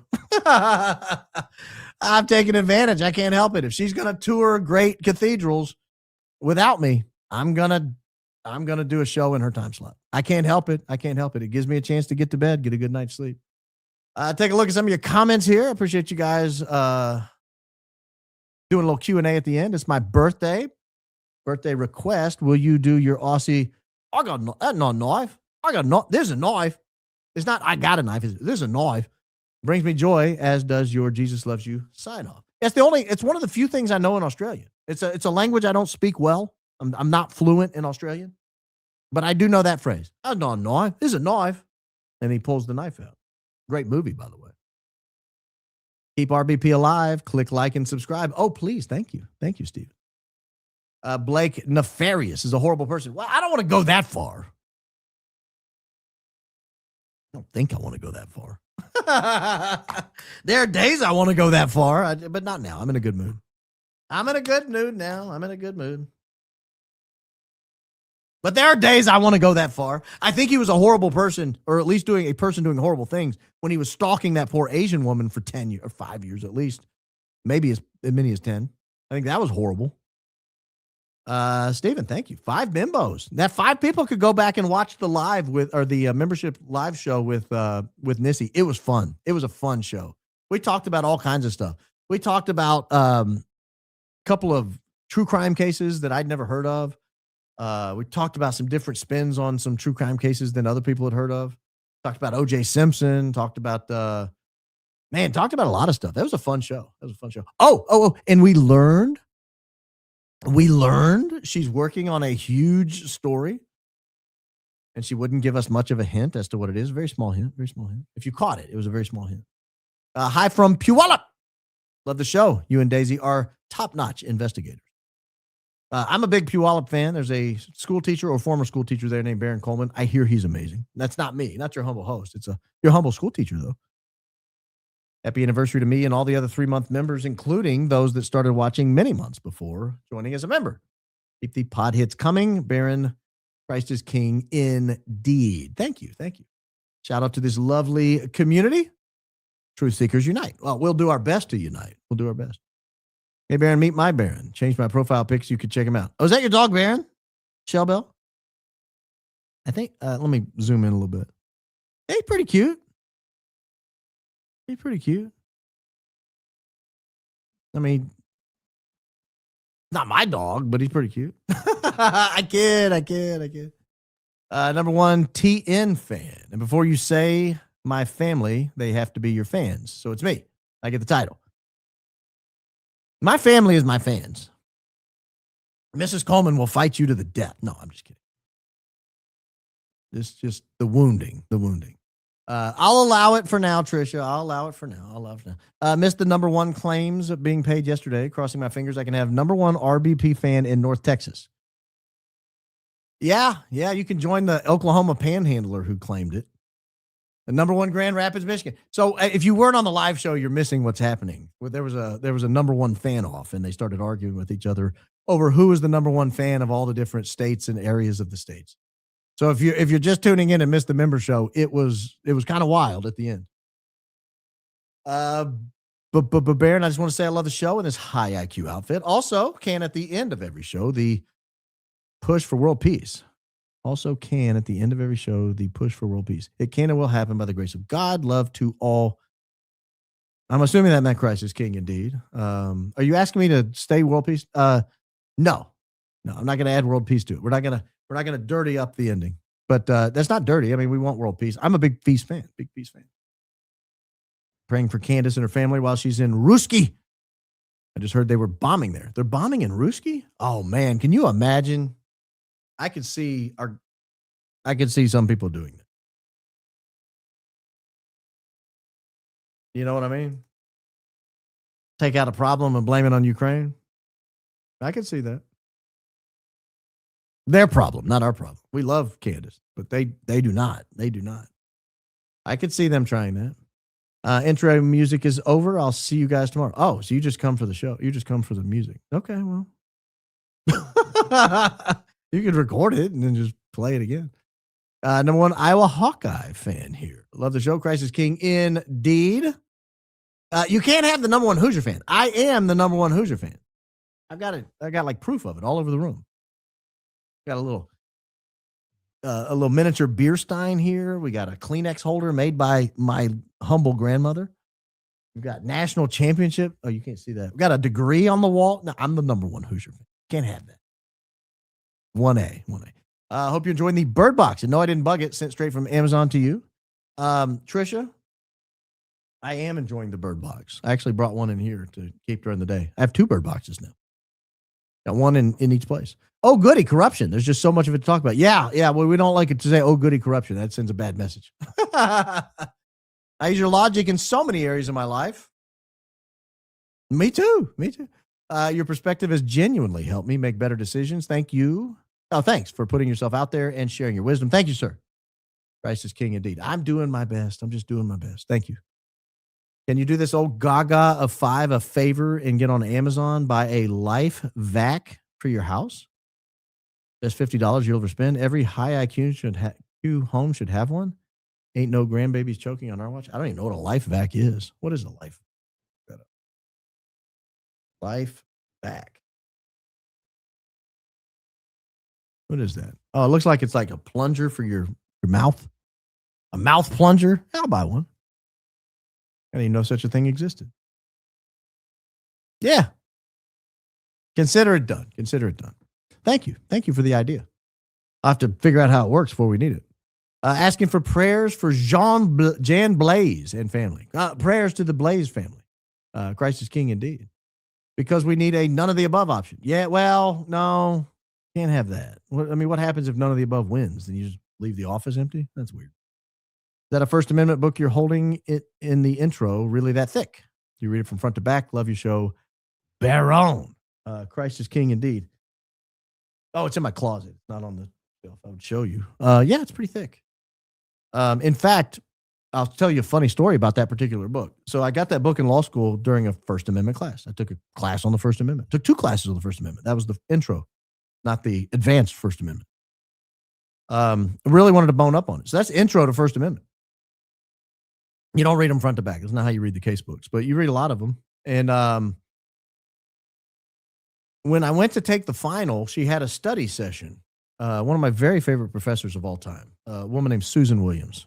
Brilliant. Wackadoodle leftist. Brilliant human being. Very smart. She and her husband both taught at the school. I think his name was David. I never had him for class. But anyway, so we're there and she's helping us out, like kind of outline the First Amendment. And it's, by the time she gets done, it's like you're writing in the smallest ink on the biggest piece of paper, and it's just huge, and it's just full, and there's colors, and there's flows, and there's charts, and there's if this, then that, if that, then this, and I made the fatal error. Yes, you're a humble student. I said, Professor Williams, may I ask you a question? Sure, go ahead. Why so much? It says Congress shall make no law. Why so many laws? Shouldn't this be pretty easy? You can't abridge the First Amendment? I mean, it says it right there in the book. Wow. And then she gave me the greatest advice I've ever heard relative to the Constitution and the Supreme Court. The Supreme Court doesn't exist to tell us what the law says. This is kind of her wackadoodle leftist, but it was smart. The Supreme Court doesn't exist to tell us what the law says. The Supreme Court exists for each generation to tell us what we wish the Constitution had said. And I thought that's pretty brilliant because that's kind of what they do, right? It's kind of what they do. And every Supreme Court opinion that's come out since, I'm like, yeah, I guess that's their interpretation of what this generation wishes the Supreme Court had said. Now, she believed it. I think that's a travesty, but it's pretty accurate. Claiming #1 Livingston Parish fan, since no one else in Louisiana likes us anyway.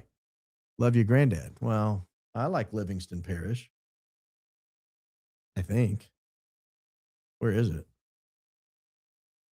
Man, I didn't even know that was a place. There's no cities in it. Livingston? There's one city? Livingston?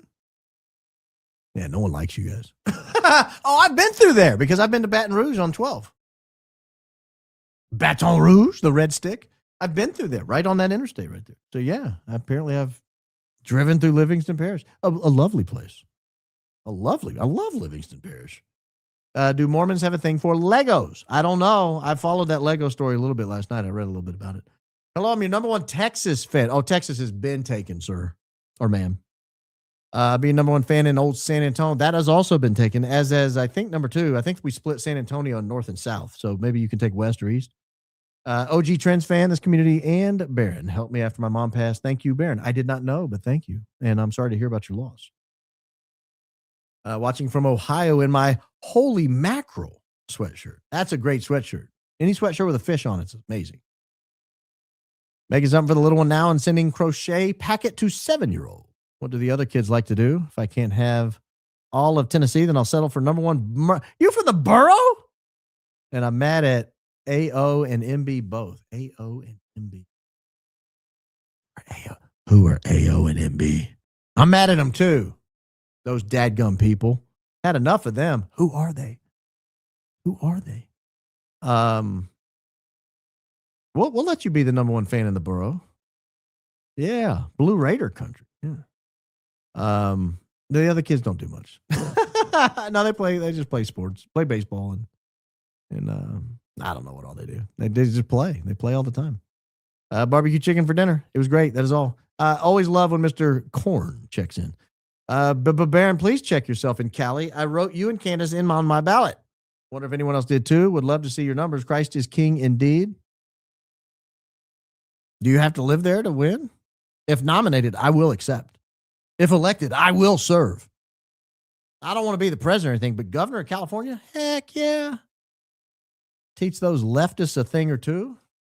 You guys wouldn't know what happened. Hi, B. My wife loves your show and thinks my large skull needs a high IQ hat. Maybe larger hats for the site, like an orange on a toothpick, Rose. So that's Heed! Like Sputnik. What movie was that? Was that So I Married an Axe Murderer? That was great. I will look into big hats. I don't know about it. Turncoat traders like Dan Bongina are the worst. I agree. And Nick Creel dropping Zarbucks left and right like it ain't no thing. Hey, Baron, love your show. God bless you and your family. Have you heard from Candace? Hope she's well with the bombings in St. Petersburg. The last time I heard from her, I don't know if she was on the plane or getting ready to get on the plane. She was at the airport, I think, or maybe on the plane. I can't remember. So I'm sure she's fine. For the Homestead Festival goers, come hang out at the booth in Nana's Classic Brittle. Great snack treats and even some high IQ conversation. I do like a nice brittle, a pecan brittle. Nice. Someone sent me a pecan brittle. Was that you? Nana Classic Brittle? I don't know where the Homestead Festival is. Where's Homestead? Is it Homestead, Florida? No, it's in Murray County, Tennessee. How about that? Murray County, Tennessee. Wait, were you the one that invited me to the Homestead Festival? I think I'm remembering this now. It's all coming together now. All coming together at Hardison Mill. Yeah. My theory is the inability to prosecute Einstein's co-conspirators is the downfall of patriarchy. The key trait is virtue, which is nowhere to be found. Kakistocracy? Government by the worst, least qualified, or most corrupt members of society? I'm not sure I'd blame the downfall of the patriarchy for that. Though I admit it's fallen a long way. Back to this. Granddad B, hope you're doing well. Oh, I'm doing great. Swimmingly. I spent some time with the old granddaughter this morning. We had a blast. She's amazing. I've been trying to keep up with your videos. Life's been hard lately. Always praying for you. You're a friend I've never met, but I truly adore you. Christ is King indeed. Oh, Jocelyn, I adore you more. Gifted 5 memberships. That's 5 people that will now get to watch Nissy yesterday. 4 to like on TV, hit up arrow on remote, then arrow over to thumb. Does that get me number 1 Tennessee fan spot? I gave that secret whilst standing on one leg. Notice I said whilst, not whilst. Although it looks like whilst and should be whilst. But it says it's whilst standing on one leg. Why would you do that? Why wouldn't you put your other foot down? But I'll allow it. Yeah, I'll move you up the Tennessee rankings. No doubt about it. Now, see, the rankings are for you guys to find out. I'm neither an arbiter nor judge. I'm just watching it play out. But thank you. Up arrow and over to the like button. Please, all you TV watchers, now, up arrow, like. Not Edwin Edwards. I feel shame. He did embrace his controversy per his famous bumper stickers that said, vote for the crook, it's important. When he was facing off against David Duke for governor. I think he said governor. Yeah, I mean, the bumper stickers were phenomenal. Today's bananas. Albania burned their PM's house to the ground. If NC, he sold wetlands to the Ivanka and Jared $1.4 billion project. Teal announced the move to Argentina. Did they burn I thought they burned some other building to the ground. Albania burn house to ground. Let's try that. Maybe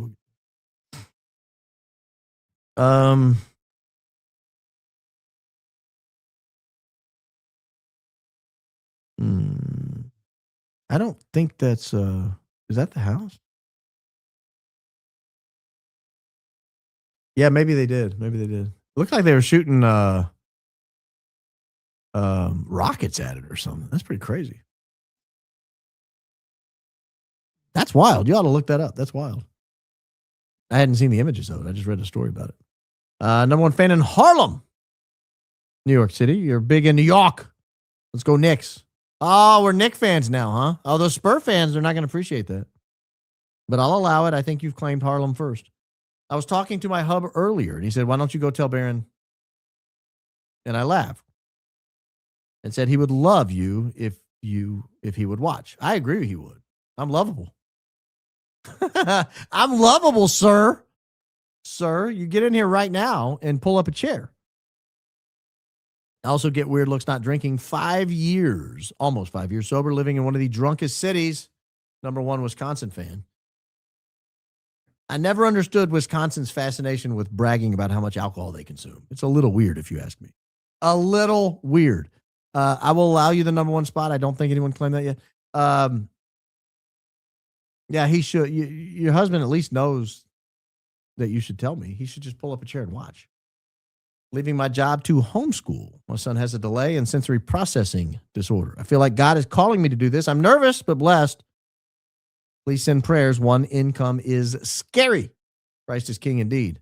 It was the norm for like all of humanity up until about 20 years ago, 30 years ago. That was the norm to have 1 income. It was the rarity that people would have 2. Became a little more in vogue in the 60s and 70s. And now I think, you know what I think would stop a lot of the craziness in the country? You can only use 1 income on a housing application. That would be Emperor Baron. If you guys ever screw up and make me the emperor, That's one of the first things I'm putting through. You can only use one income on the housing application. You can't do both. Because now we've like doubled the likelihood you lose an income. And then you can't pay for your house. So I think it stops people from being bound up. You're the best, B. How many tattoos you have? Ooh. More than one. More than one. I think the better question is what percentage of your body is covered? And it's not as high as you would think. Not as high as you, but I have a few. Wow, my state and the opening statement. Proud or sad? Not sure. Love the show. Congrats on the new baby. Yeah, she's perfect. Perfect. Except say I felt your opening statement was the beginning of a one-on-one conversation with just me. It was. It was, Regina. My first 29 years of life was in Shreveport, Louisiana. Love your shows. The mayor of Shreveport, what's his name? Mayor Tom Arsenault. Tom Arsenault. I accidentally worked on his campaign and did not know it. But I later learned I did. And he got elected, so I take full credit. If you ever want to know why they have such a great mayor in Shreveport, Louisiana, it is your humble host. Yeah, I did a little legal work. I had no idea what I was doing. Fun fact, Eddie DeBartolo lives here in Kalispell, Montana. Kalispell played a big role in the Charlie Kirk fiasco. There were a lot of flights in and out of Kalispell. A lot of flights in and out of Kalispell. That's crazy. Eddie DeBartolo. I didn't mind old Eddie. I was born and raised in L.A. Oh, in Louisiana. Edwin Edwards was beloved by many. Yes, he was corrupt, but he was honest about it.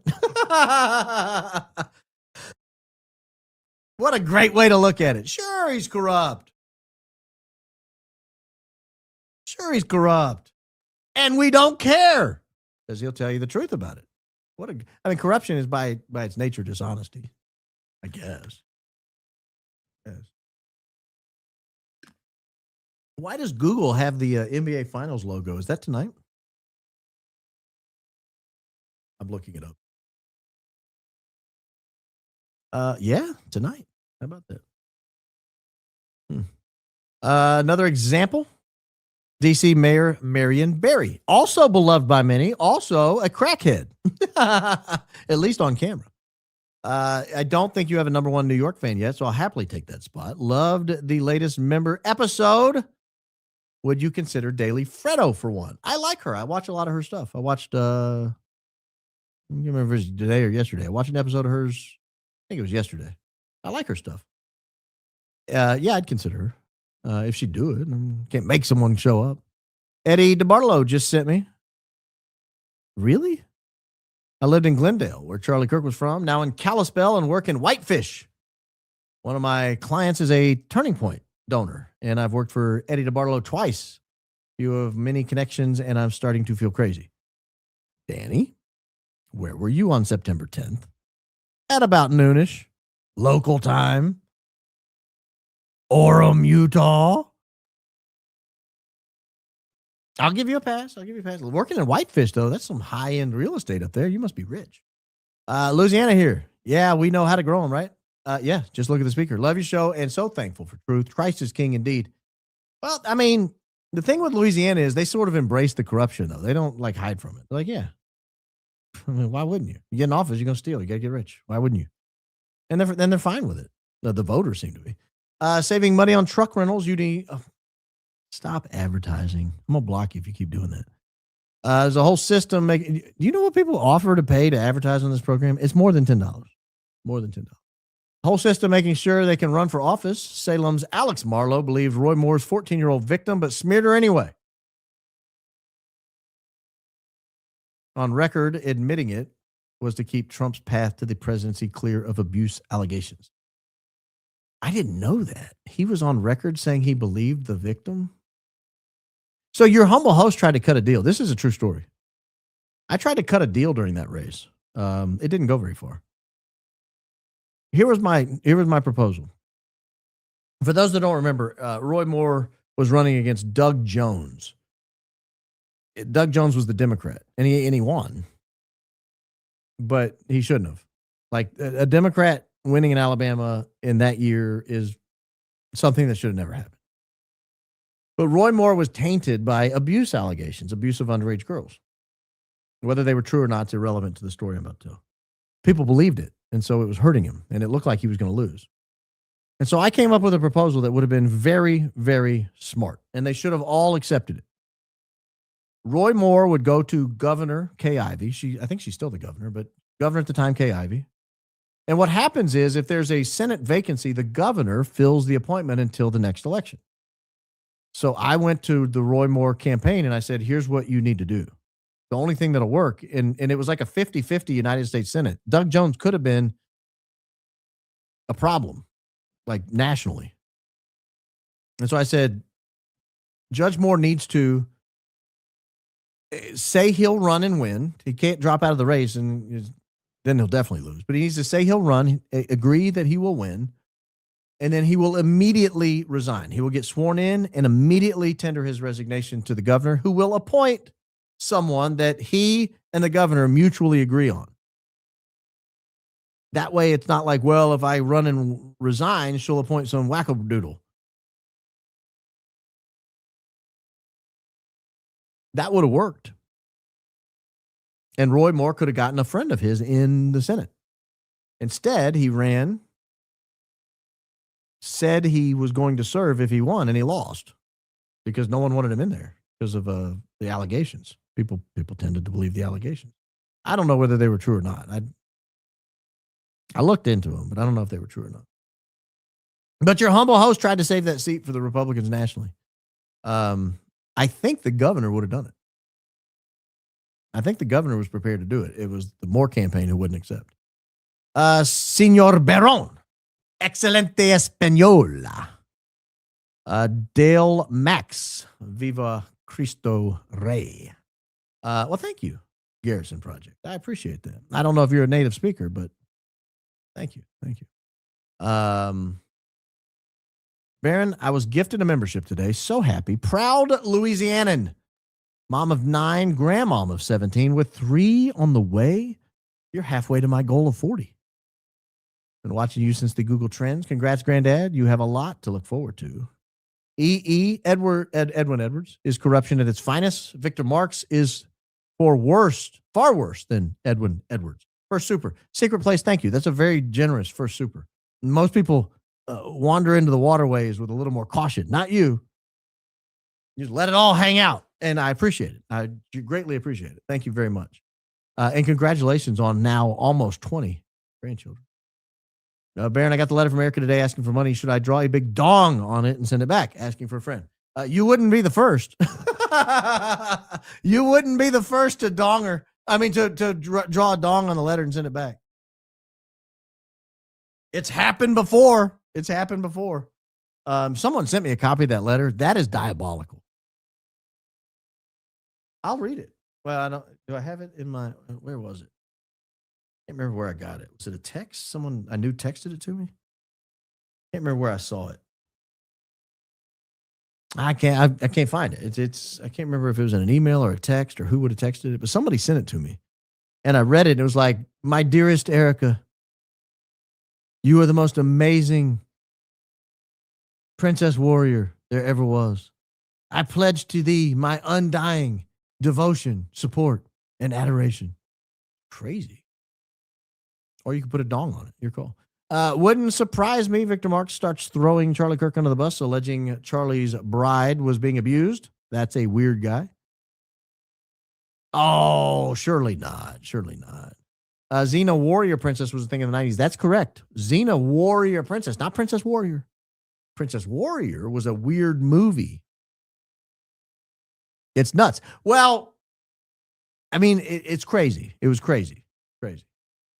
We got a Northern Michigan fan. Where are you? Up in here somewhere? Northern Michigan?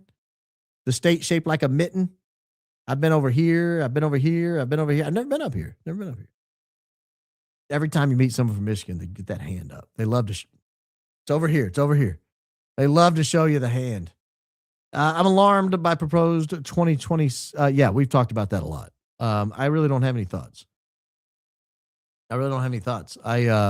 Thanks, Victor Thanks, VM, for your work. And I love the Dre Show.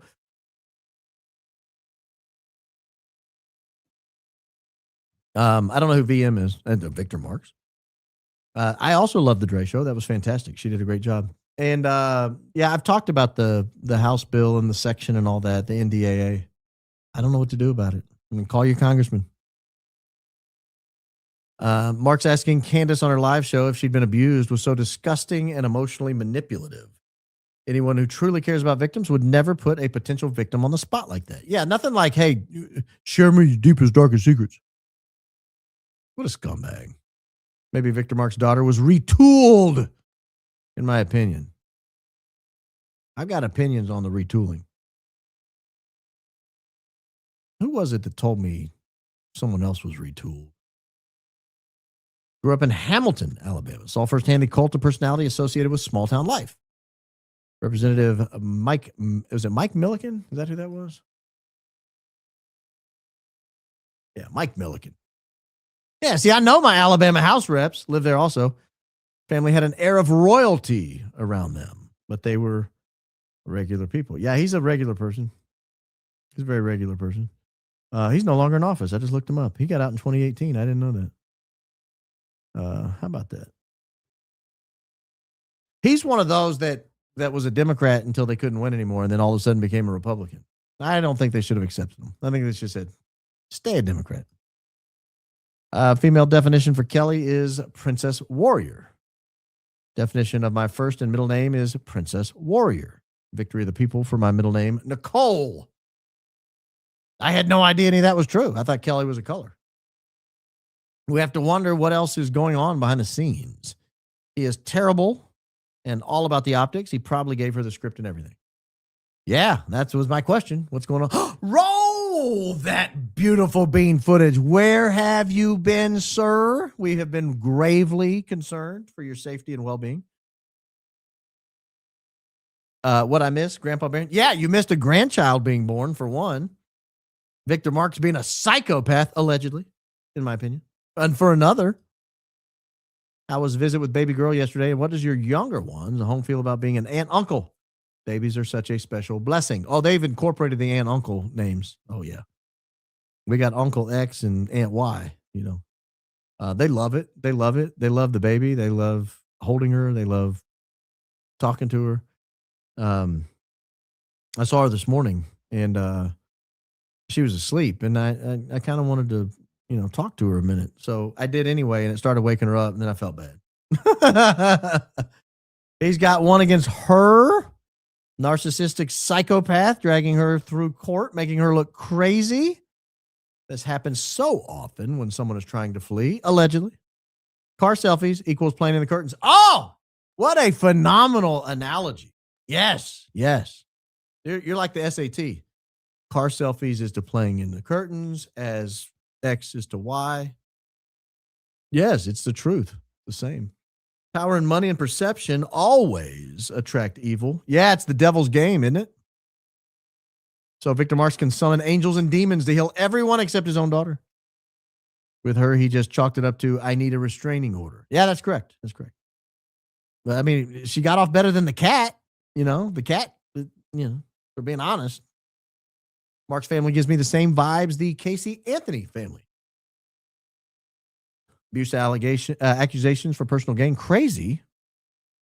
Christ is king indeed. Yeah. She looks so poised here. Gross, knowing everything. Yeah, it was weird. Baron, my husband keeps joking you're the other man, but jokes on him, I keep catching him laughing, and he's always asking for a debrief the next morning.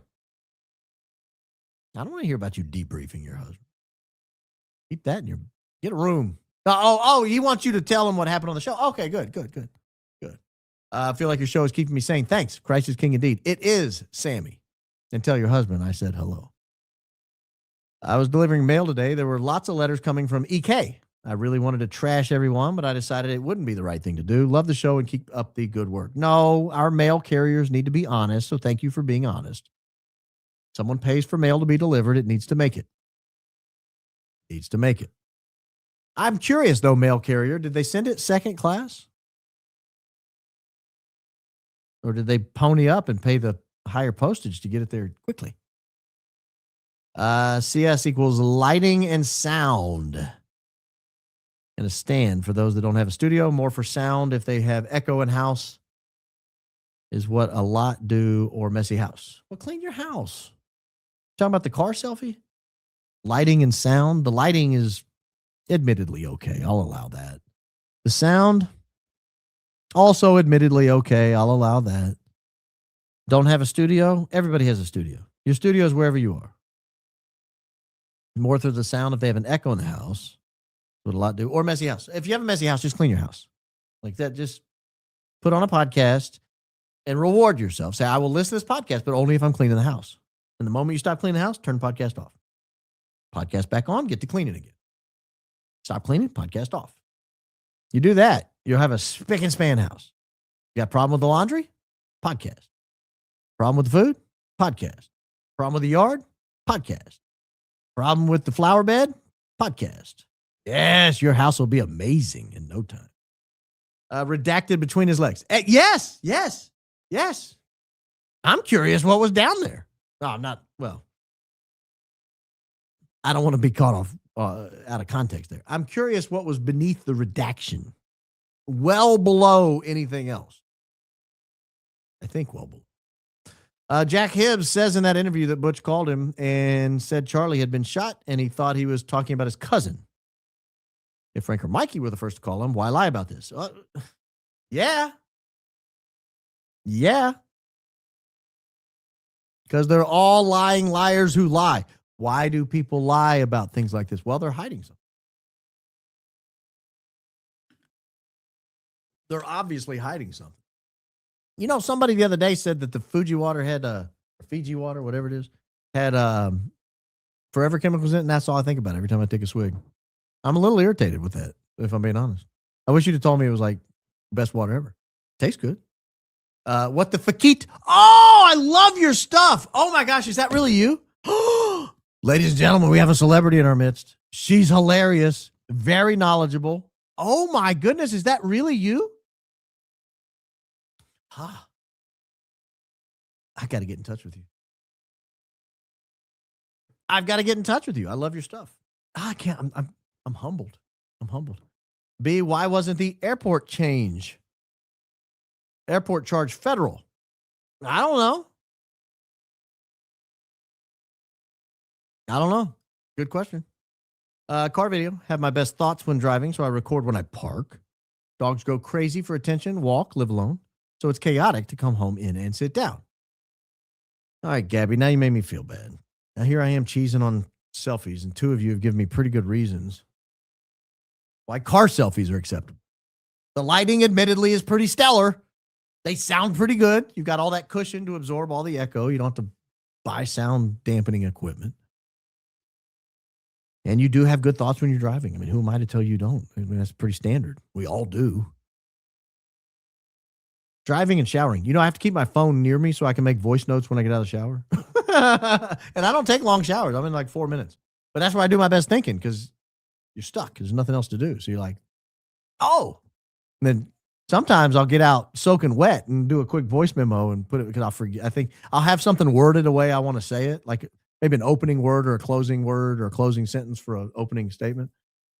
And I'll be like, oh, that's brilliant. And then but then I end up not using it because it's really not as brilliant as you think it is. Victor refers Eileen as his bride. Is his influence why EK only refers to Charlie Kirk as her husband? P.S. Hi, Blakey. Yes, hi, Blakey, indeed. I don't know the answer to that. That's a great question. I think we probably do need to. Hang on just a second. I got to send a quick voice text.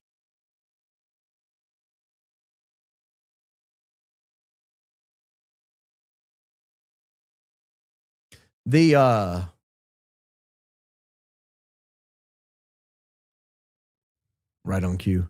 I have a lot of questions about the Eileen influence on Erica Kirk and Victor Marx. And I don't know how to get to the bottom of it. I'm taking all ideas. Change the topic. My apologies. Thoughts on the treasonous NDAA 2027. We're about to lose our sovereignty. No bueno. That would be no bueno. I've talked about this several times on many different shows when people ask. I don't have a ton of thoughts. Call your congressman. It's terrible. Obviously, I don't agree with that section 224. I think is what it is. Certainly don't agree with it. Don't want its inclusion in there, and I hope somebody stops it. But I mean, my thoughts are pretty standard. Erica's definitely Victor Marx's princess warrior, possibly his daughter. I don't think that's true. Looks like him. To me, anyway. Does it? Also, could we please get Go Max merch? Hang on. Before we get to the merch, I got to look this up. Do they look alike? I don't know. I don't think, she looks just like her dad. And she looks like her aunts who are her dad's sisters. So I think the dad part's pretty nailed down. I think. But I really don't know. I mean, maybe they just look alike. They don't. But he's got dark eyes and not as round features. She has very round features. Not overweight. She's not overweight by any stretch of the imagination. She's round features. Morning King B from your number one fan in Melbourne, Australia. No, live. Man, I sent the name of the blackout guy. Topic blacked out. There's more to this. Okay, I'll check it out. You got my interest. I'm intrigued. Victor Marx claims he was committed for mental illnesses hundreds of times. How do you get a dealer's license when that makes it illegal to own a gun? That's a good question. Because you always have to put on there. Have you ever been held against your will for mental illnesses? Hold, please. I hate to keep doing.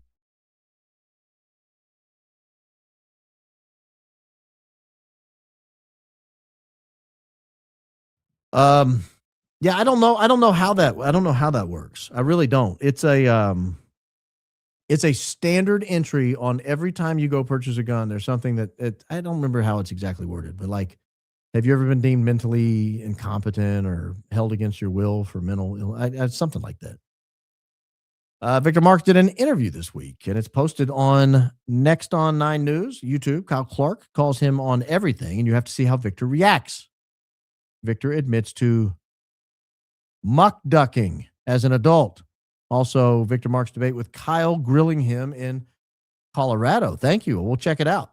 Appreciate that. Corby Hall in the chat. Oh, Corby Hall's in the chat. Man, we got famous people everywhere. Are you the Corby Hall in the chat?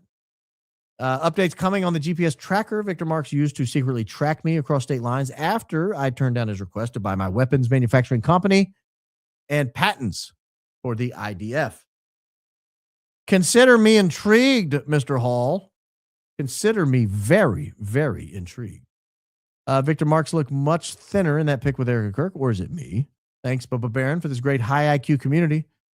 Moved to SC. Biggest fan from Colorado. Looks like just in time. Christ is clean. King, blessings to all. I hope you're not voting for Lindsey Graham in the primary. I hope you're voting for the other guy. What's his name? Lynch? I almost made a bad joke. We're not going to make that joke, but we need to get rid of Lindsey.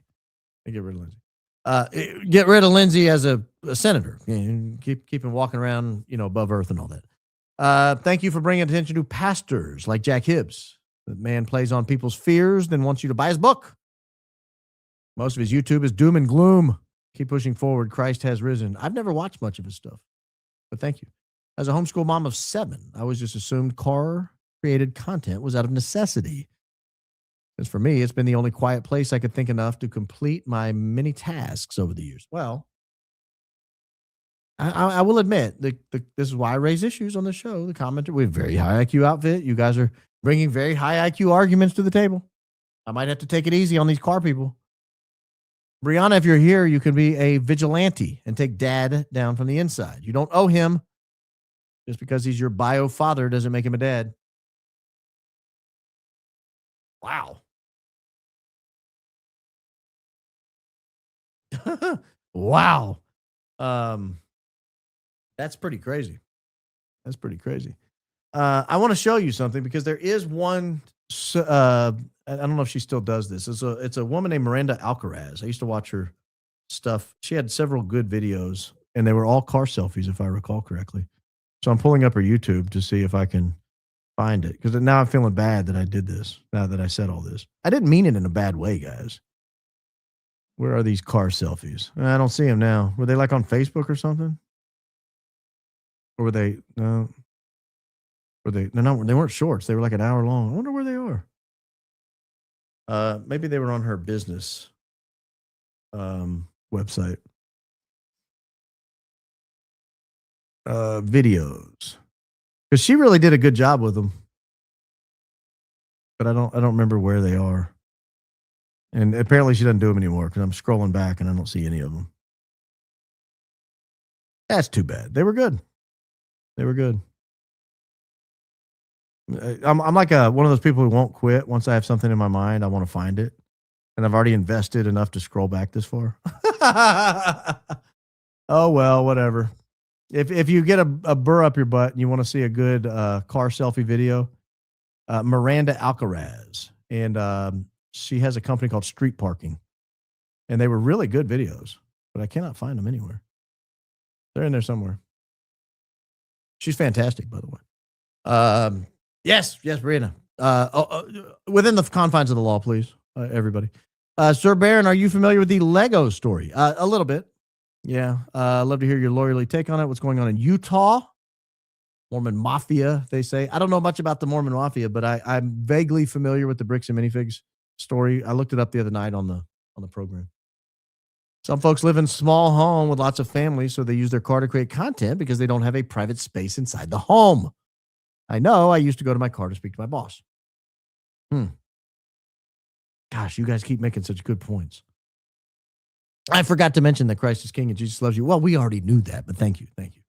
Looks like a thigh holster strap on Victor Marx's leg. Oh. Really? Let me pull that picture back up. Why would he black that out, though? There it is. No, I don't think, well, maybe. I don't think that's what it is. I don't see the strap going around his leg. I think he would have kept that on. Like, just so people could see it. Random, but did you notice Charlie's list? Erica said loneliness across family, children, legacy versus note. Divorce equals emotional loneliness. Yeah, I did. I did see that. Hi, Baron. Victor Marx made my skin crawl well before I saw him on Candace. He thought he was going to control her. Right. I think he's a sociopath. My opinion. But I am RH negative, in part alien, so I have psychic powers. Allegedly. Christ is king indeed. Christ is king even of the RH negative people. Frank Turek sucks eggs. And I've been a member for more than a month, but I'll allow it. Oh my goodness. Sucks eggs? Oh, disgusting. Car video apology from the car daddy bot. Yeah, now we're cooking with grease. Maybe, allegedly. Number one, atheistic fan. Ironic, Frank played a role in my deconversion. He's vile. Great show yesterday. Ugh. But honestly, I think somebody else already took that spot. But we'll allow it. We'll allow it. You guys fight it out. I disapprove of all members of TPUSA. Yeah, same. But remember, Frank said they changed into scrubs at the hospital because they were covered in blood. Great stream with Nisi Social yesterday. No Miley comment today, giving him time to ponder. Oh. Yeah, we noticed the scrubs thing. That was on the agenda. Absolute insanity how each and every member of Charlie's closest circle of people are all blatant, straight up liars. Yeah, it's crazy, isn't it? It's crazy. It's almost like it's a demonic cult. Almost. Every last one of them. These are the alleged religious peeps. Shameful. Very shameful indeed. Very shameful. It's sad is what it is. It's sad. Sad to me. Can you imagine everyone around you just Frank Turd? Sir, it's Turek. You spelled turd, T-U-R-D, like a turd. Do you like my little swirly I do with my hands? This is I am part deaf, so this is sign language for a steamy one. I don't know if that's true, actually. Turek gives me the psycho killer vibe. Oh, should have stuck with turd. What's funny about Marx is that he called his daughter a bipolar, etc., but then has her in his team. Anyways, great job, King. Bear on. Be safe. Hit like. Yes, hit like. Be safe. Thank you. Honey. Hi, Granddad Baron. Wasn't Frank's phone screen off? There was footage of his phone screen black, as in faking FaceTime. Christ is king indeed. That's what I think. Annalisa Sanchez. Yeah, that's what I think. His phone screen looked black to me. You can see reflections on it, or what I perceived as reflections. I've seen other interpretations of that. But it was not FaceTime. In my opinion, it was not FaceTime. So why are you lying? Were you lying then, or are you lying now? You lying liar who lies? Allegedly. Candace and Erica both publicly said he didn't suffer, meaning instant death. Why did it go back and forth with Pulse at hospital to died instantly? Yeah, good question. Good question.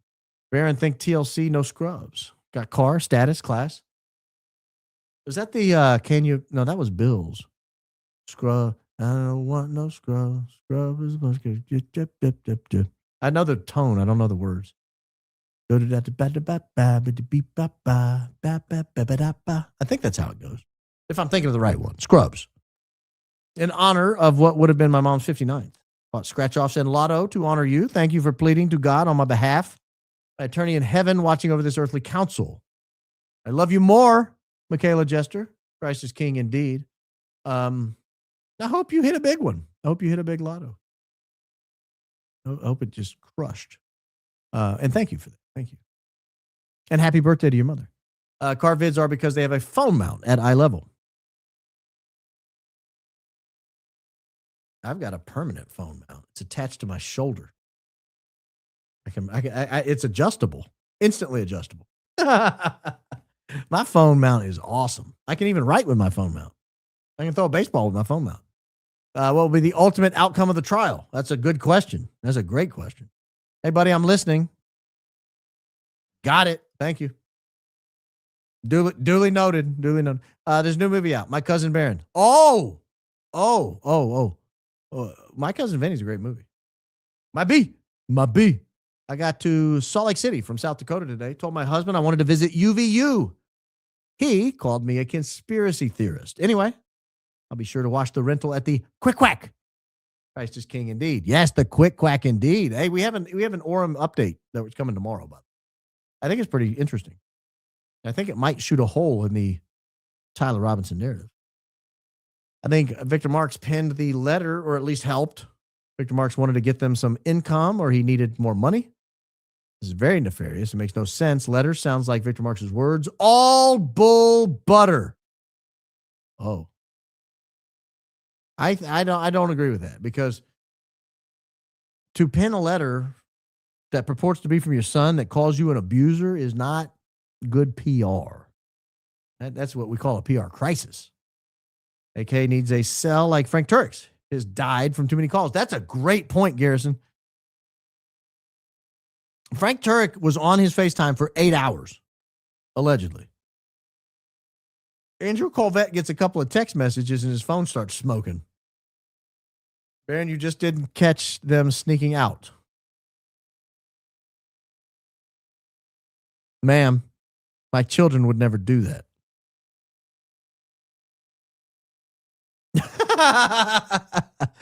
I'm so grateful to have found your channel and be part of this high IQ outfit. Also, if his phone was on FaceTime the whole time, it'd be on loudspeaker in the hospital. I'm your number one Irish fan. Christ is king indeed. Hey, here's my thought on that. So why would you want to tell people that your phone was on FaceTime the whole time? Well, obviously to clear up that anything nefarious happened in the car. Obviously to clear up anything nefarious happened in the hospital. Oh, we were just doing life-changing stuff. Obviously, my son was on the phone. He would have known. We just honest as the day is long. There were no weird discussions in the car. No weird discussions in the car at all. I find it easier to have discussions when driving and even have deep insights while sitting in the car. Maybe it's a comfort thing for people recording. I'm starting to come around on the car thing. Now, I've not come around, but I'm starting to come around. He would not be getting into scrubs. No way. Parents would not be getting into scrubs if their child is in emergency surgery. Well, he's not a parent.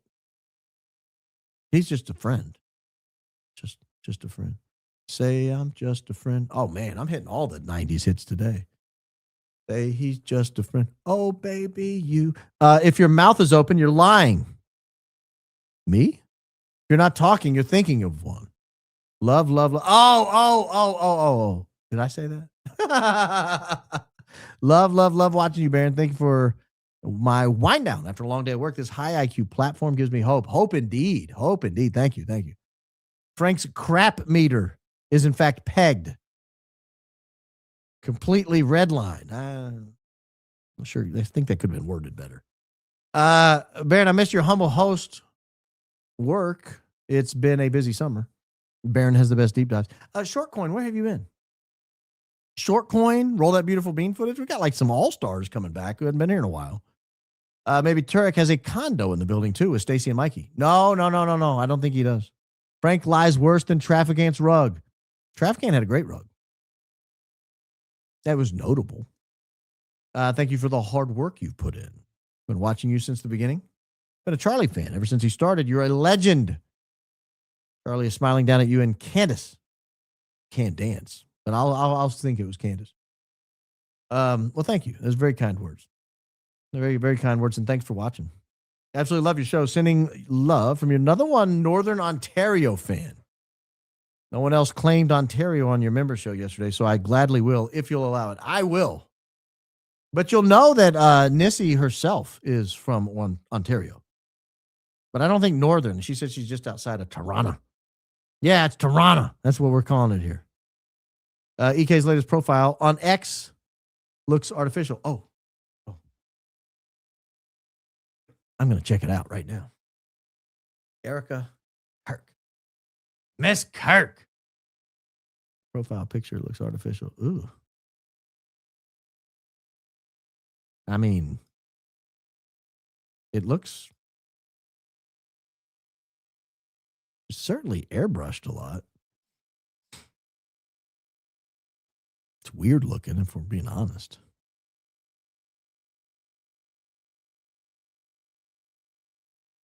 Gosh, he had no idea, did he? Those that can't keep the script straight may have an unfortunate accident. Yeah, you're not helping yourself, Frankie. Not helping yourself, Frankie.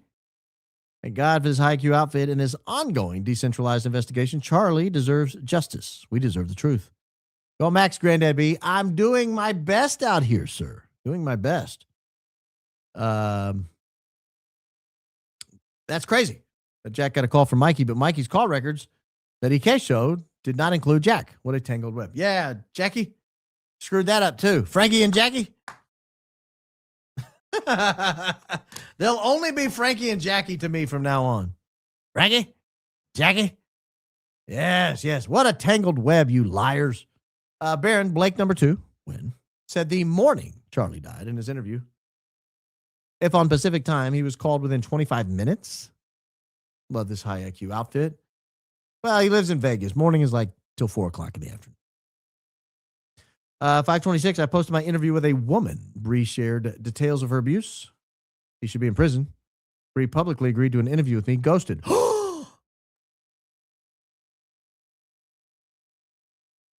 I will check that out. Admittedly, I didn't see it. I do love your work. I hope you're still watching. I do adore your work. It's excellent. If you've not checked her out, please do. She's very high quality broadcaster. Very high quality. Sources say phone dies approximately 2 hours after a FaceTime call begins on a full battery if it doesn't cut off sooner because of battery overheating. Yeah. Oh, Frigid Frank keeping his battery cool. Frigid Frankie. Using my freebie to say I love the show so much. I watch every day you're on. Also, I'll take Maryland in number 1 fan, Baranopoly. You might have company there, but I'm going to let you move in. Was that the first time Charlie Kirk wore that Freedom shirt? If so, what prompted it? Who prompted it? I bought one when I first heard, but now regret it deeply. That's a good question. I've never seen him in it before.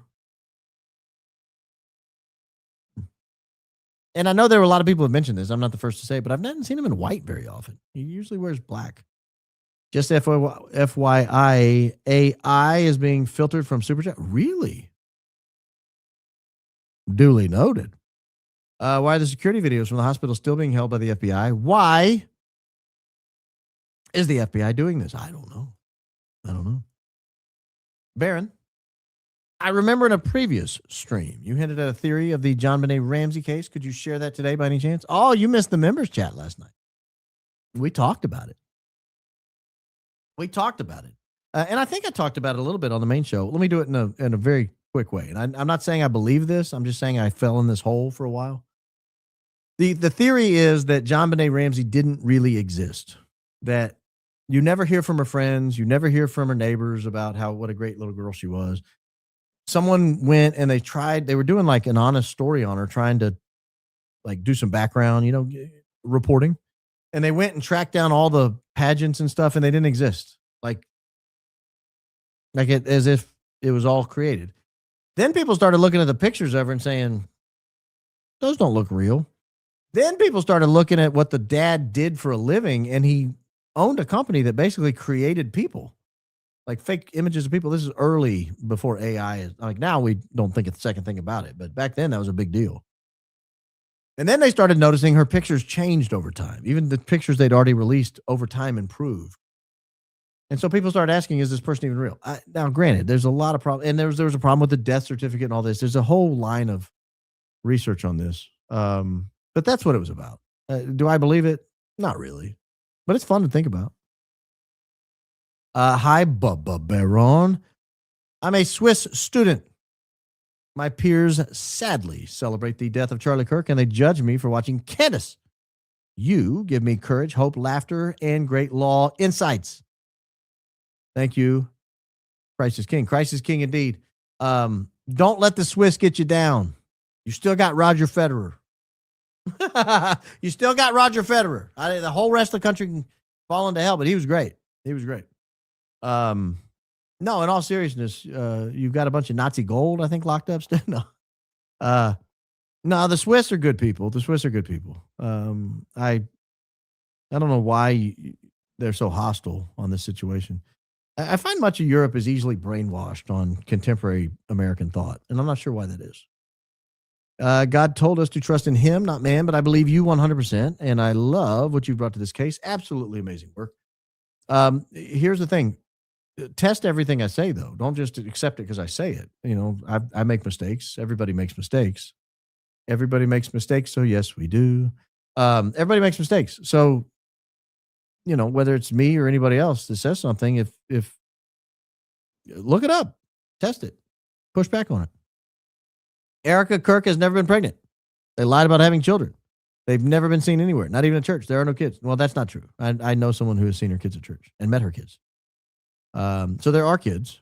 Now, whether or not they sprung from her loins, I don't know. I assume they did. They look a lot like her in pictures. They look a lot like her in pictures. So I don't know. But the kids exist. They're real. Okay, on EK's countdown post, 8:20, Victor is the first comment. EK replies, prayer hands. Same post, EK replies to OMG921, you're the best. Look her up. Who's OMG921? Instagram. This is on the Insta, right? OMG921. Olga Gonzalez. Education professor, bachelor's and master's from UCLA, personal blog, and a lot of pictures of kids. No, not kids. What are these? Oh, puppies. Some weird, overly filtered pictures with a lot of. She's proud of her top half. We'll say that. She's too many filters. It's weird. Yeah, I don't know what this is. Why am I looking at this? You're the best? Yeah. I mean, she frankly kind of looks like Eric a little bit. No, she'd be too old. If she has a master's, she'd be too old. She'd be too old. But that's weird, if we're being honest. I'm going to dig. If only phones could independently talk. EK hanging necklace out a window was weird. Weapon of choice, possibly. I check phone records from these sus employees. That make too much sense? Yeah, if you're covering up a crime, it does. Alibi was for September 8th evening anyway, not September 9th. I think it's reversed. Her alibi was for September 9th, and the question was about September 8th. They played Chain Gang, the Chain song, at Amfest. Yeah, that's correct. They did. Too bad we can't see her medical records to see if she's ever given birth or when. Well, I mean, you don't look at people's medical records. That's a little personal. But they do have pictures of her in the hospital. Like, recently postpartum. Like, seconds. Are you and the other members of the DIA unintentionally helping people like Turek get his story straight before he gives it in court? Hurting case? No, you never heard of impeachment testimony?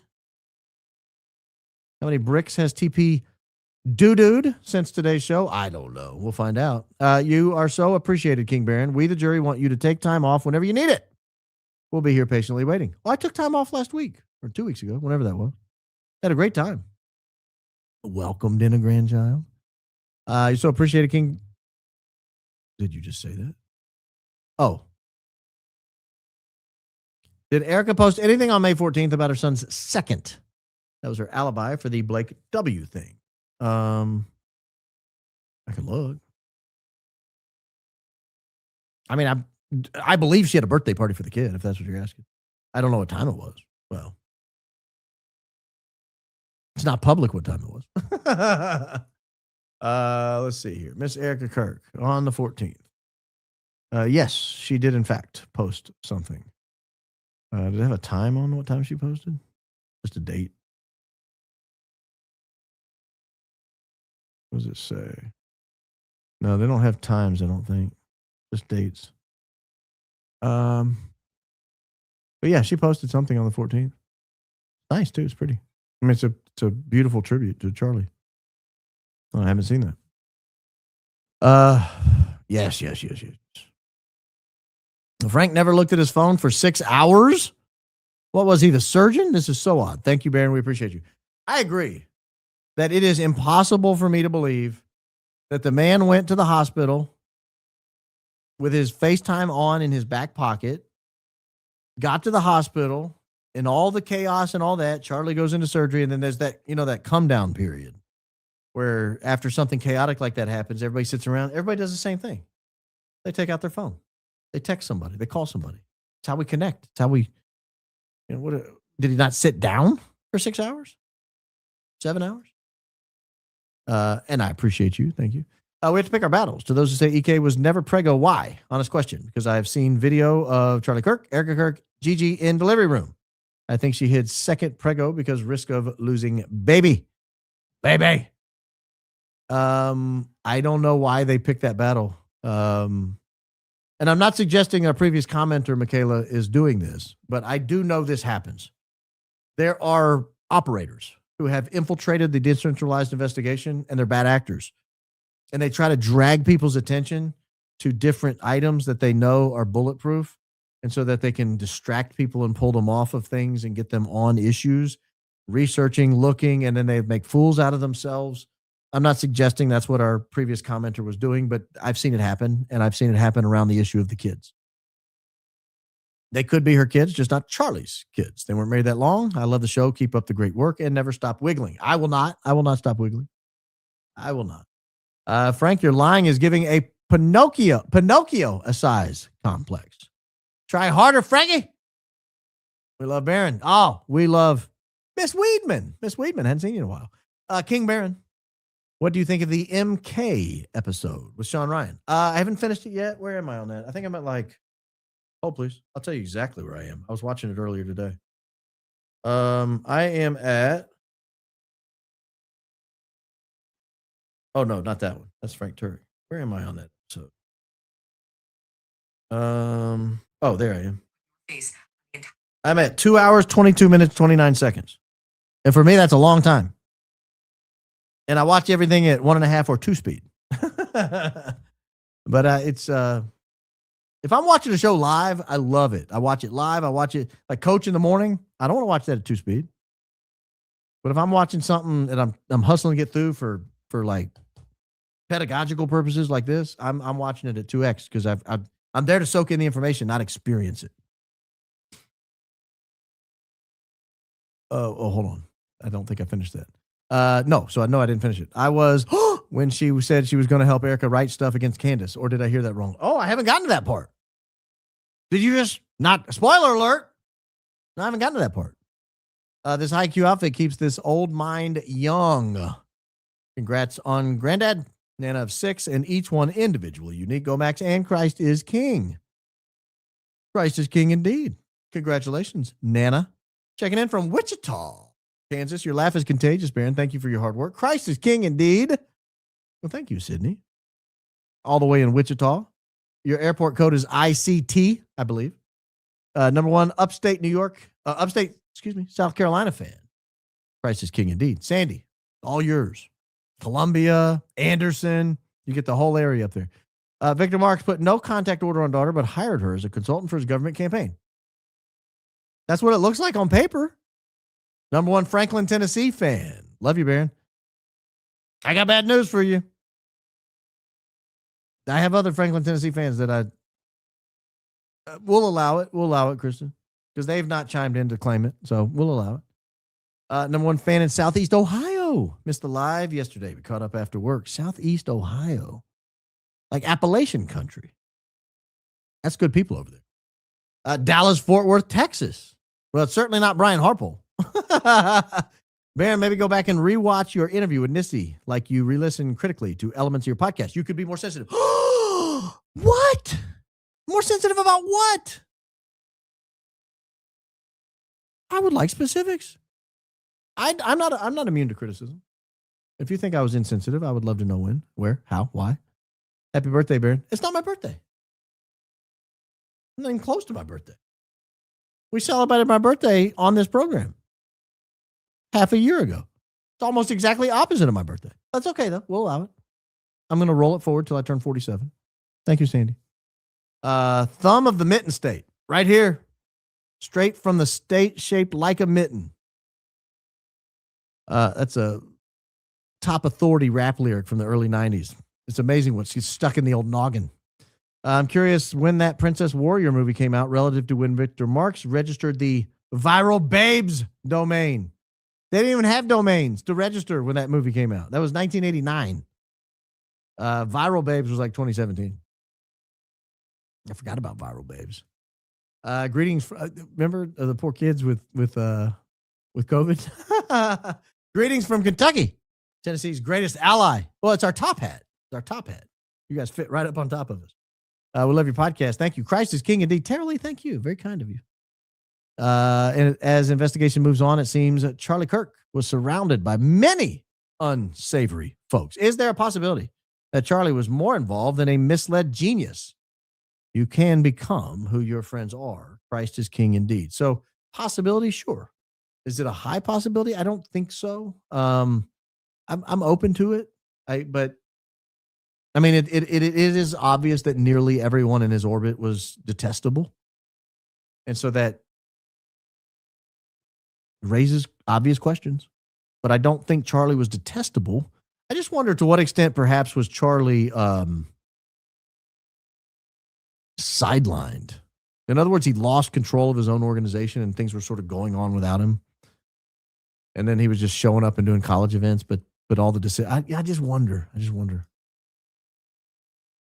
I rewatched Joe rant on days I feel low IQ. Appreciate you, Baron.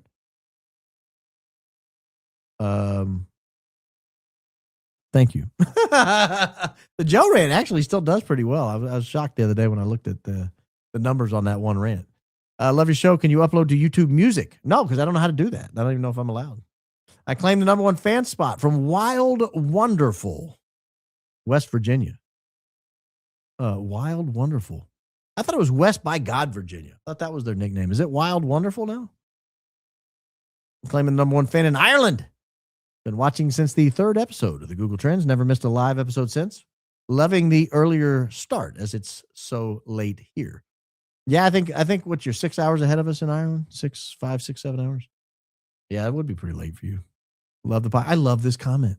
I love this comment. I'm going to have to start moving a little quicker. We're at 2:47 and I'm got a lot of comments left. So if I make the same commitment. If I miss your comment, I will read it after the show. Actually, I do read them as I go, but I do commit to reading every comment. That's a commitment I make. Hey, I miss you guys. I miss you too, Dre Dossier. I thought you were going live. Just kidding. Take your time. Take all the time. If you missed the Dre Dossier episode, there were two actually. There's a member show. She did a great job. And then we brought her back for a live show, or one of the regular shows on last week sometime. A fantastic job. Fantastic job. Getting her studio boned up. It's going to look great. Baron, finally getting a chance to watch you live and comment from Bean Station, Tennessee. Is that near Nutbush? That's where Tina Turner's from. My 4-year-old granddaughter says every night, it's time for Don't Be a Joe yet. Keep being amazed. You let your 4-year-old granddaughter watch the Joe rant? Where's Bean Station, Tennessee? I got to look this up. Bean Station. Oh, man, you're way out there. Wow. You're north of Morristown. You're way up there. I bet it's beautiful. You got a mountain right behind you. I bet it's gorgeous. Bean Station. I told someone one time that Tina Turner was from Nutbush, and they thought I was crazy. They like, you're making that up. I'm like, no, I promise you. That's the city where she's from. Baron, I made lives in cars during COVID. Sounding lighter, better, no interruptions. You guys are winning me over, but some of us just spend an inordinate amount of money on sound and light. And so we're a little jealous that you guys just walk outside for free. But I'll allow it. I will allow it. Just rewatched your interview with Candace. Your Joe Crash Out was the most amazing thing I've seen. Well, thank you. I don't know why the Joe Crash Out's coming up so much tonight. Number one fan, north side of Chicago. Hello, Rogers Park. Katie, something about Frank using the term murder feels ick. It did. Not assassination or killed. Feels like trying to speak safe. So done with these people. They won't be relevant after we solve this. Yeah. Battle Bun hoodie activated. Hey, Gary. I'm not going to say that to Gary. We don't make fun of assault, even in prison. Number one fan in North Texas. Love you, GBC. Love you too, Ivan. Christ is king indeed. CPR is also strange in this story. Harpole on Sean Ryan's show. No CPR given. Turek on Megyn Kelly. Frank gives CPR. Yeah, Frank made himself a CPR hero. We've got number 2 fan in Connecticut. I'll allow it. Good day. I hope it's good day, Baron, and not some other GD. Have you considered TR made the detonator? FBI pic of his home, showed table with wires, gadgets. He was a clever kid. We love the show. Australia. No, I've not considered that, and I don't think that's true, but you're free to consider it. Do we believe Colvett sent the picture without telling EK, or that it was coordinated? This was her alibi for not being at Fort Huachuca, 8th or 9th. Well, I think it's her finger. It looks like her finger. Looks like the kind of stuff she gives, and remember the chubby second knuckle gave it away. Very wrong. Maybe EK should look at Samantha Bush to see what many would accept as a grieving widow. Prayers for the Bush family. Go Max and stay gold. Agreed. She looks quite different.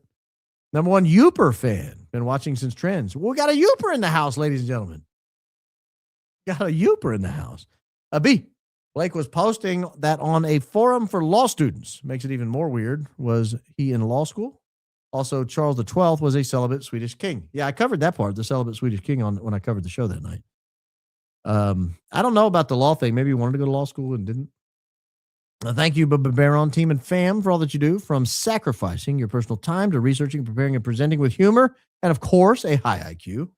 Thanks for going all Max always, and Christ is King indeed always. También. I'm claiming number one fan Vegas temporarily. Loving this community. Oh, Helga Shebba Ding Dong's traveling, ladies and gentlemen.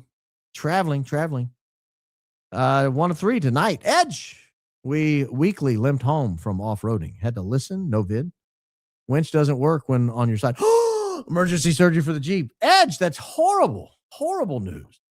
Baron, how can the Trump admin claim Russia or Qatar is paying influence over Charlie Kirk when they won't allow investigation into foreign involvement? Seems like gaslighting to me. Christ is king indeed. And to me. Okie Gal claimed. It's already been claimed. We have one. Trisha.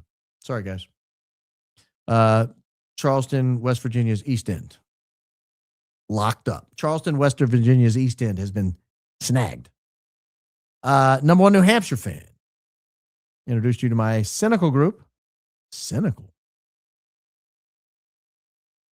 Like, I'm assuming that doesn't mean like you're a cynic. Divine Mercy Bible Study. Congrats on grandbaby. My oldest daughter is having our first grandchild in July. I will be Mimi. Christ is king, indeed. Mary's queen. Adore your show. Mrs. Coleman has chosen Grandma. Do you know much about the GATE program in the 80s, 90s? Maybe an opening statement or members show. I don't know a ton about it, but I'd look into it. Our cow had a red Highland calf this morning. We named it Bubba Baron. Photos of this little gent. Email titled Real Baby Baron. It probably looks better too, frankly. Thank you, Macy. Hey, B, you should see my wife and I try to get out the door to the patio TV at the 1 minute start mark. It's like Curly and Shemp. Central Texas fans. Christ is king indeed. Numero uno, he says. Baron, you're amazing. Thank God you and your family being a part of this High Q outfit helps me so much. I wear the High Q and Bull Butter shirt to work. I'm a nurse, so it's great. The great Brandy from, it used to be Brandy and Billy, and now they've gone their separate ways. But she sent me a picture of her in the airport wearing the High IQ sweatshirt. It's a High IQ airport now. Forget about the phone and necklace. I want to know where you get the Tesla battery, how you conceal it. Yeah, exactly. I would love a battery that lasted that long. My phone dies all the time. Number one, South Carolina Gamecock RBP fan. The real USC. Is that a Bible on table with Lion Frank Turkey and Rug Doctor? Rug Doctor. Maybe you should read instead of using his prop. Christ is king indeed. He did pick it up a few times as if to point to it. May I be your number one fan from New Zealand? Please. Christ is king indeed. Yeah, unless Charlie's alive in Valhalla. Oh, no. Yeah, you can be number one. You can be number one. If so, I hope he's watching. Edge mentally trashed Frank when he first spoke afterward and praised Mikey. Then, when he refused to return to UVU and lied, then was very rude to that poor shaken lady, I need to hug her. He's an evil liar, too. Well, hard not to argue with that. Hi, B from Lafayette, Louisiana. And my dad, staunch Republican, used to paint Edwin Edwards billboards. Also, Victor was born in my hometown. It's actually Lafayette, isn't it? Not Lafayette? Lafayette, Louisiana. I remember old painted billboards. I'm behind when Frank Jack made emphasis about Butch's last-minute appearance. It convinced me more that there's relevance in his part of the plot. Agreed. Excellent point. No one asked about when Butch showed up at the last second. You guys made it an issue. Now we know you're lying. Allegedly. Number one fan, Middle Kentucky. Thanks for all you do. Blessings to you and all the family, including the RBP family. Are you near Elizabethtown? That's kind of right in the middle of Kentucky. Number one fan from Wisconsin. Love the show. Thank you. I don't think you answered. Did I get number one Grand Rapids, Michigan? Of course. I absolutely believe Victor Marx is an abusive person with a violent temperament. His daughter does seem borderline personality from that car vid, though. That's kind of funny. Baron, I wonder if the reason TBEK won't confirm deny the older kids is because they're love kids. Did we ever confirm the one from T-Rally where they met? I might have missed it. Well, these kids would not be old enough about that. No one's ever confirmed who that kid was at the Trump rally. But these kids, that kid would be 15 years old now, at least. 14 to 16. These kids are not that old. So someone's hitting the door. It's driving me crazy. As a Seinfeld fan, you'll get this. I'm your number one fan from the Rubber City. I don't get it, and that makes me sad. I think Firestone. I don't know. I wish I got it. You called my Seinfelddom into question. I mean, number one fan, Central California. Love your show. Enjoy every episode. Central California. The Fresno Valley? Is that what it's called? San Fernando Valley? What's that valley called? Taking the spot for number one Maine fan. We call ourselves Mainers. But I will have to share the spot with my 8-year-old Haley Grace. Yes, Haley Grace actually is number one. You're number two, but that's okay. That's okay. Friday show, maybe we get Mrs. Coleman on to talk about homeschooling. That's a great idea. I'll see what she's doing. Maybe that would be a great extra show. Hi, Baron. I believe Frank Turek is piloting one of the mini drones you see buzzing around CK. I've been studying this aspect of the case for 8 months. I have not seen evidence of mini drones. That's not to say they're not there, but I've yet to be convinced. And I don't know how you would pilot one just doing this. I mean, he wasn't like doing this. Hey, Baron, just claiming the number one fan. Baltimore, Maryland. Bodymore. Home of The Wire. But anyway, love what you do. Crisis King, that is all. Wire is one of my top 5 all-time TV shows. Love it. Every episode is movie quality. Cinematic. We're going to play number one Razorbacks fan. Crisis King indeed. Corliss Williamson guy.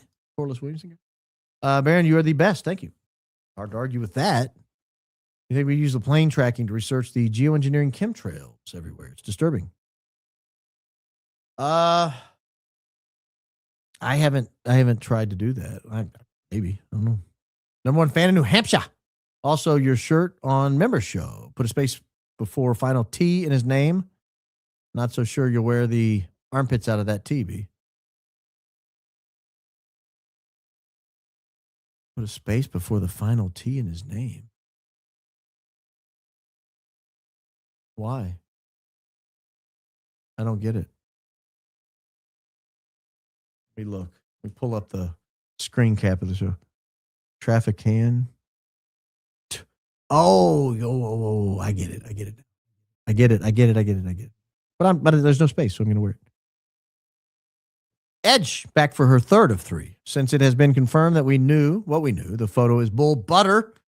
Can we expect a legit alibi from the warrior princess warrior, whatever it is? At best, she's an evil stepsister. I don't think we'll get a real alibi. Number one Coronado fan. She's stuck with that alibi, and it sucks. It didn't work. Number one Coronado fan, including beach from Dog Beach to condos. Seal base. Okay, I'll allow it. FYI, I walked past Charlie and a little one on May 2025 by Hotel del Coronado there. Circle of security around him. Kind of weird vibe. It might have been his daughter, and he wasn't anyone around. Or his kid, his son, maybe. Thanks for the reminder about the medjool dates. Split them in half. Filled them with Lindy chocolates. Very reminiscent of a Reese's. Your number one Omaha fan. You took an amazing treat and made it even more amazing. If we're being honest with ourselves here. In my humble opinion, Victor Marx has something to do with the explosive under Charlie's shirt. He definitely has the connections to make something like that. Scary.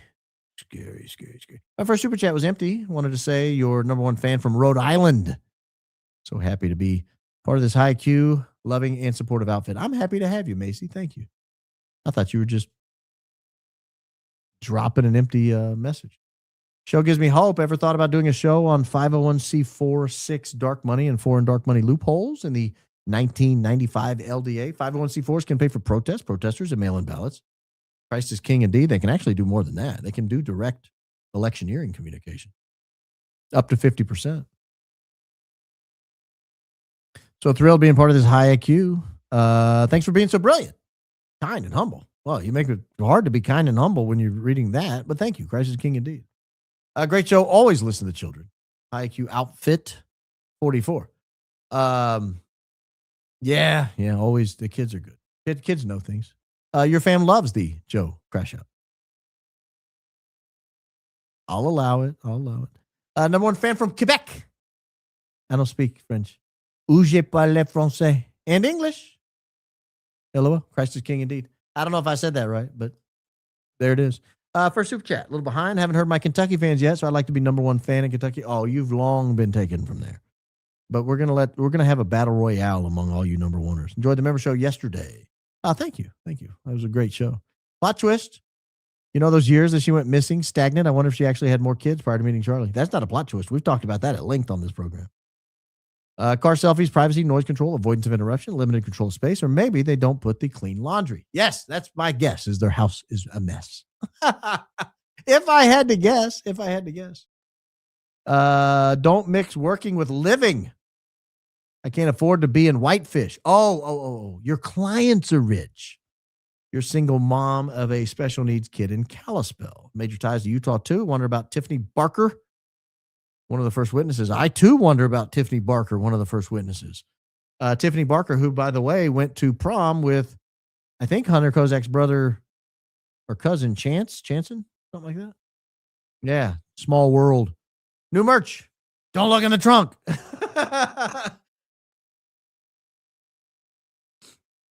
Yeah, don't look in the trunk. Don't look in the trunk. Sorry, Baron. I have to claim the number one Utah fan. I've been here since Ian shined the spotlight on Amazing You. His grandma of 10, soon to be 11 in July. For my daughter, who was ER nurse at Timpanogos Hospital, lived in northern Utah, Aggie country, all 56 years. You merge us all as one. You're going to change your username when number 11's born. UT Graham Shar. You're going to have to change it. Thank you. That's very kind and generous of you. Thank you very much. And it does feel like we've merged all together as one. Parental alienation by way of child abuse allegations is a liberal leftist teenage trope. Boarding school faculty trafficked my daughter by brainwashing her to believe she was abused. Your number one Maine fan, devastated mom. Holy Toledo. I did talk to Mrs. Coleman about the phenomenon a lot of the commenters have commented on with children turning on their parents and cutting them off. And she said she heard about it and was aware of it, and it was a thing. And that it's diabolical. Totally diabolical. Marion Barry got addicted due to being shot in the mid-'70s by a militant group hostage incident in D.C.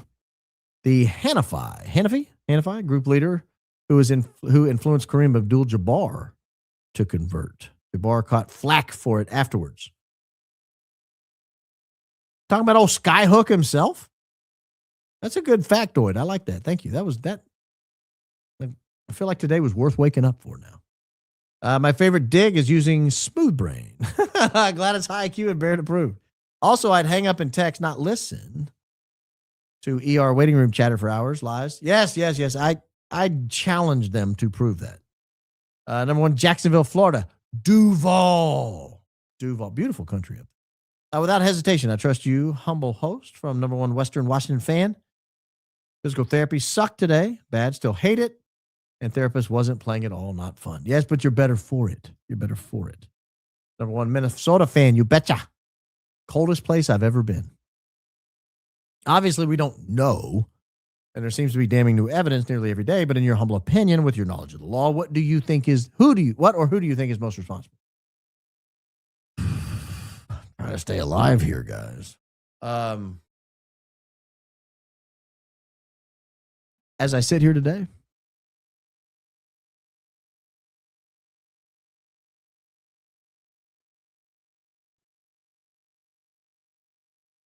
I think he was removed by an international governmental conspiracy with the cooperation of his employees and some of those closest to him, friends. As I sit here today, that's who I think is most responsible. Number one RBP fan, Google Trend Days, Oakland, California. Hoosiers. God is good all the time and all the time. God is good. Bree, I certainly hope you don't think I was bragging about being sober in Wisconsin. No, I don't think you're bragging. I just always thought it was weird that Wisconsin bragged about how drunk they get. What a weird thing to brag about.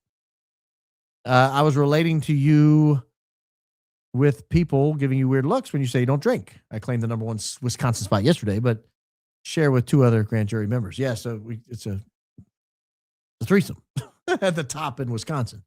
Thank you, Miss Jackson. I'm sorry, Miss Jackson. I didn't mean to misinterpret.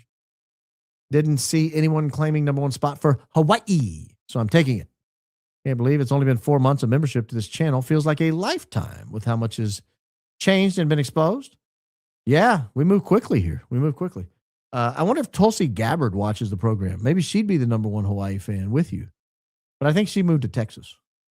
Don't mess with Texas. First super, been here since Google Trends days. Congrats on the grandbaby. As one of 42 grandchildren. That's like my dream. I pray God blesses you with every one of the 40 grand you want. Thank you. Thank you. What a dream. Hi, Baron. I've lived in Utah my whole life. Be happy to help you get around town when you visit. Sent you an email. Send an email your way with more details. Hope to see you out here soon. I do plan to come visit. I don't plan to announce that I'm going to be there. I do plan to announce that I don't plan to announce I'll be there, but I do plan to come visit. Not too distant future. Number 4 Utah fan here. My friend sat in her car in front of the Timpanogos Hospital. She said the black SUV left at 7:57 p.m. Utah time. I think that's consistent for when the parade of cars left that night heading to Salt Lake, if I'm not mistaken. But that's really good intel. Daisy clocked that, and we'll check on the parade time. Victor Marx probably redacted, so we'd stare intensely. Yeah, that's a good point. He's a creep. Number 1 fan from South Texas, the Rio Grande Valley. Number 1 Knoxville, Tennessee fan. My 5 kids, 3 of whom are my siblings I'm raising. Love you. They run around saying, for under $10, you cannot be stupid. On their way to become very nice. Yes. For under $10, Joe, you cannot be stupid. Yes. Beth, you sound amazing, by the way. Thank you. Sweet Beth, indeed. Sweet Beth, indeed. Also a lie from Jack. He said Butch immediately called him at the Big Bang, not Frank at the hospital. Fox article 9/11/25. Oh, Fox, Jack Hibbs, Butch, Paul. We'll find that. There it is. Burton, Butch, Hibbs, important phone call explained. You guys are toast. The decentralized investigation is undefeated. Thank you, Heather. What a great catch. Number 1 fan from Lamont. Yes, that Lamont, home of the first TPUSA chapter and Argonne National Laboratory, Department of Energy. God bless you and fam. We've looked into Lamont, Illinois. A mail carrier, too, in Michigan. It's insane how much mail they've sent out since Charlie's been gone. Before Charlie, I barely saw their mail. Oh, wow. They're in fundraising overload. Wonder if it was Butch Hibbs on the right side where those people were blacked out in Mark's hug pick with Erica. That plaid shirt jumped out at me. Gotta find that picture. Hold, please. Hold, please. Where's my run? There it is. No, I don't think that's Butch. I don't think that's Butch. Looks like a younger fella. Hair looks different. That's a good catch, though. Good catch.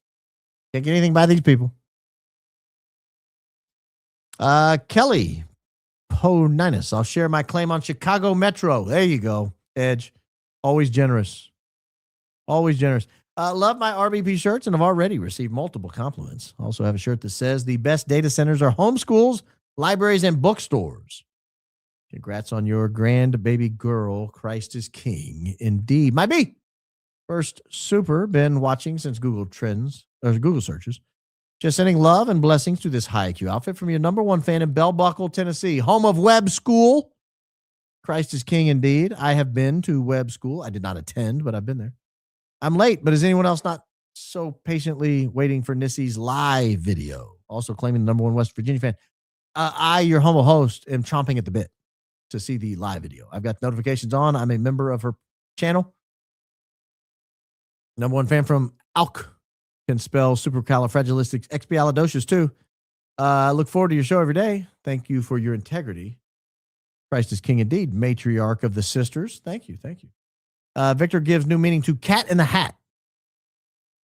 TPUSA was live streaming. Why was Frank FaceTiming the event instead of checking rooftops? If in his words, he didn't like the venue having so many. Trevino. What a great catch. You're worried about the rooftops and then don't bother looking at them? I think I have a video of Brian Hartwell taking a peek right moments before. Car selfie, great way to get away from noise or a privacy issue from others in the home. Maybe don't stream things you don't want people in the home overhearing. Making my first super to save your Fiji water. Look up its ability to chelate aluminum from the body. There have been studies attributed to high silica content. PFAs be darned. Yes, I drink to that. That's why we call it autism water in the house. We're getting rid of it. One sip at a time. I'm not making light of autism or anything else. I'm just messing around. The aluminum component. Member show was excellent as usual. Loved it. Thank you. Christ is King indeed. She rocks. My dad would always say after I would take a quicker shower, what do you do? Spit and run under? Yeah. Just had 16th gastro surgery since 2015. Prayers welcome. Christ is King indeed.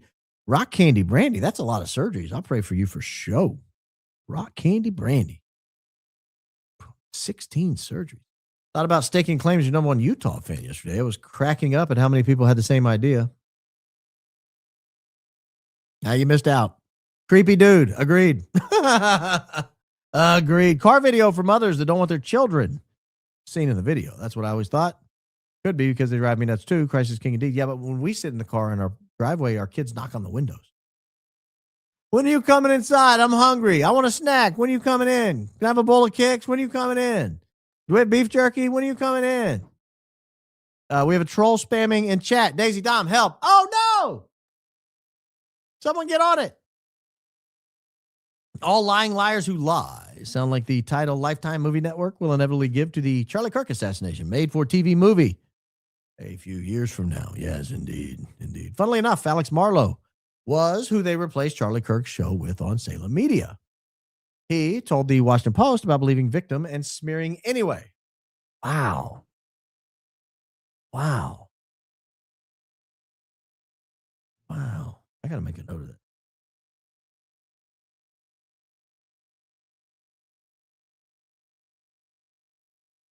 Oh, please. Okay. That's crazy.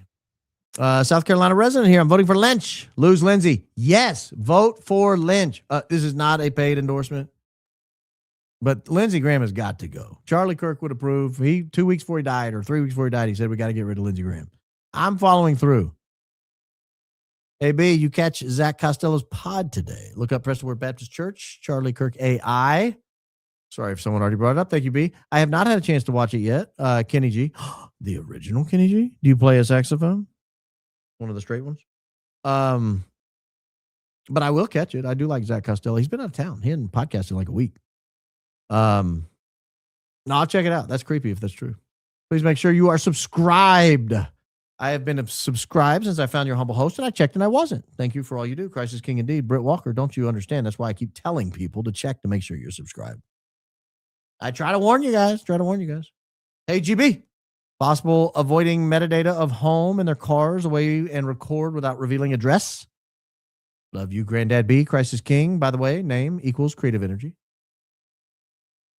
I like your name. Creative. And energetic. My first super chat. Well, Mrs. S, welcome to the program. My husband and I listen regularly. Hello, Mr. S. Subscriber since Ian referral. If you weren't a lawyer, you would have been a great journalist. Christ is King indeed. Oh, so you're saying I'm not a great journalist? Is that what you're saying? My journalism is not top notch? It's below standard? Not up to par? Many fans from Melbourne, Australia. I'd nominate myself number one, but I know there are far too many of us claiming top five. I will allow the top five claim. Frank Turek told Megan he went to the hotel after the event. He never told her he went to the hospital. Well, maybe he meant he went to the... I'll have to go back and listen to that because that would make more sense about the... No, I think he said he went to the hospital. I'll have to go back and listen. Congrats, G. Paul Barron on the Little Princess from number one South African born fan from Sydney, Australia. Christ is King indeed. I think you got that one locked up. And would you please consider an opening statement on James Tallarico as a warning to Christians and voters everywhere before midterms? These heretics in political roles are truly dangerous. Jesus loves you too. That would require me supporting Ken Paxton. And I don't know that I want to do that. I'm tired of these people controlled by foreign governments serving in our government. But don't you think the Democrat way? Hey, I cast votes from now on in good conscience. It was me who claimed the atheist spot yesterday. Yes, Rick, but we have hope for you. We're praying for you that you'll lose that spot. Even an alien fan. Find Jesus. Yes, we got alien fans. I think Victor was undercover at UVU. Please use screen grabs before you dismiss. Email sent April 25. Footage after the Big Bang at UVU. I think I know what footage you're talking about because I've seen other people say that. And they've also said they see Andrew Colvett there. I think they're just people kind of look similar. But I suppose I can double check it. There are already several holes in the TR narrative. How many do they need? Frank had a phone from the 80s, like a boombox on his shoulder. Yeah, they obviously. Number one, Leander, Texas fan. That is locked up. No one else has chimed in for that. Finally paid for the membership last month. Did you see House Senate passed bills to stop bombing Iran? President says he will veto it. Glad he has the tallest pool, though. I didn't see they passed that. I'll check it out. Is the number one fan spot for Columbus, Ohio available? It is now. Should have claimed it. Eric has two different nail colors. Casket video pink versus Hugging Marks white. Love you, B, for super. Is that true? Is this true? I'll pull the picture out again. I keep closing it because I don't like looking at her. Yeah, that's white, isn't it? Is that? Let me zoom in. It looks pretty white to me. Tell me she got her nails done in that day period? I hope that's not true. I hope that's not true. Due to Frank Turek's testimony about having his phone on FaceTime with them, maybe his family members can be called as witnesses, or at least for statements. Not a bad use of a deposition. Please tell who was in the photo shown to EK at White House Correspondents. Last time my comment wasn't read. Womp. Love, your number one VA fan. I haven't looked it up yet. I was looking for it and I forgot. And I haven't looked it up yet. I can't remember. It was I want to say it was a photo from the Oval Office. It's not anybody you guys are going to remember or recognize, I don't think.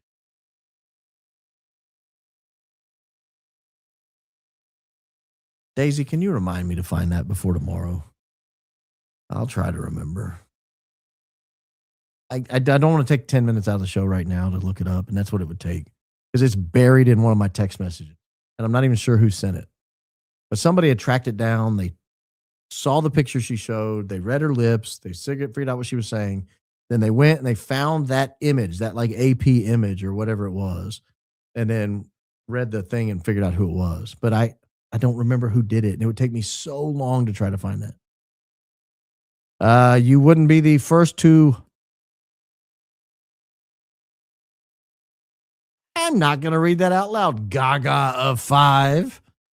But it was cute and accurate. I've been watching Gavin McInnes for years and know you represented him over the SPLC stuff. Do you still stay in contact or did he burn bridges? I haven't talked to him in years.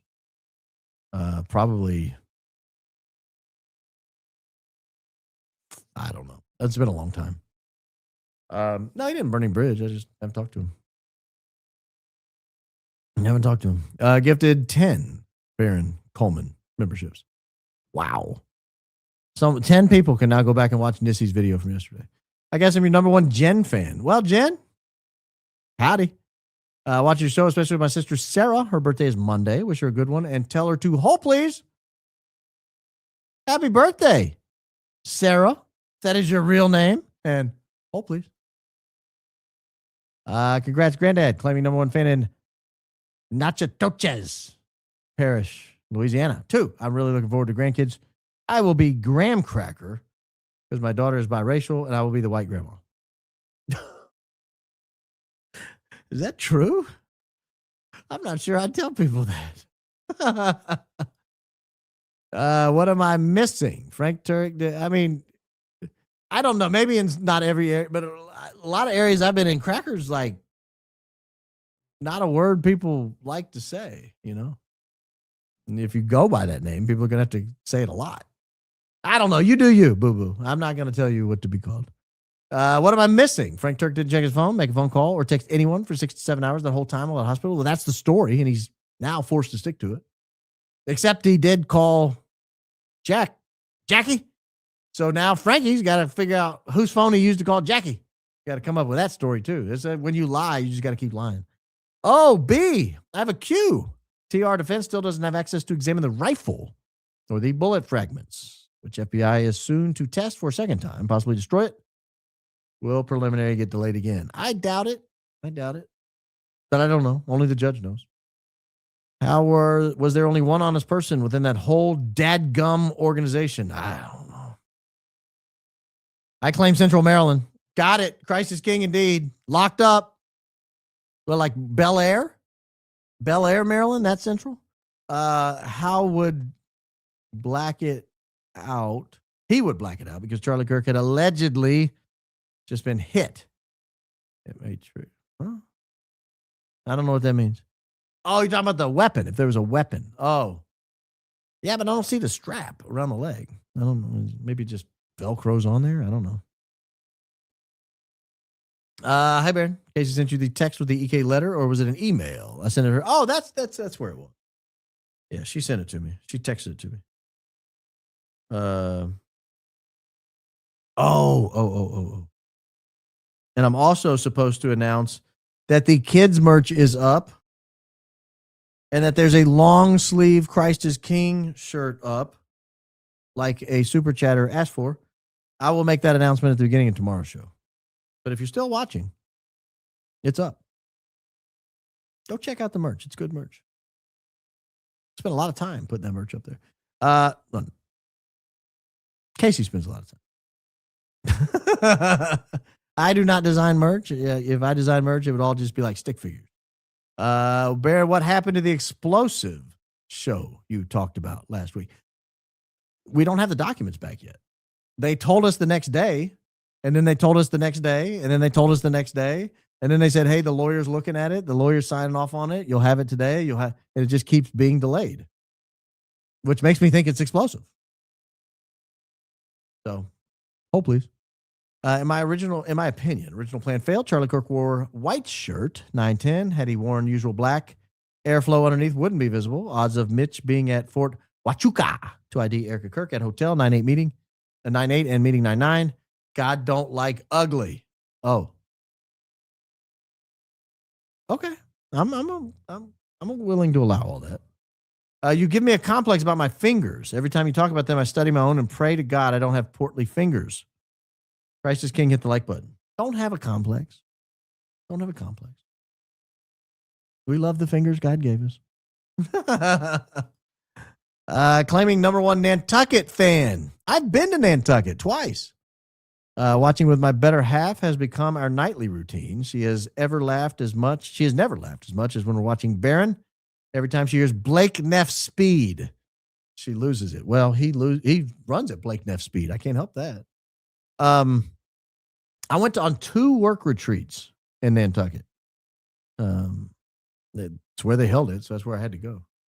It's beautiful. Wow, beautiful.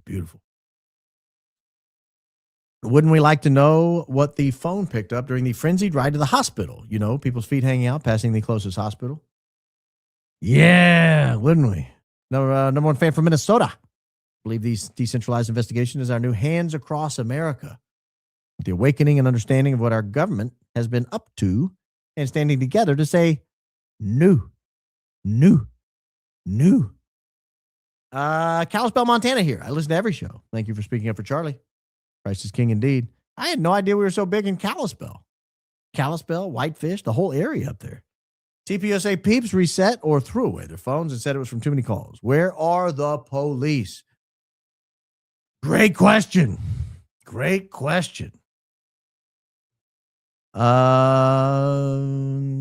B. My dad worked for Delta in Baton Rouge and met Edwin many times. Dad told him my mom loved him.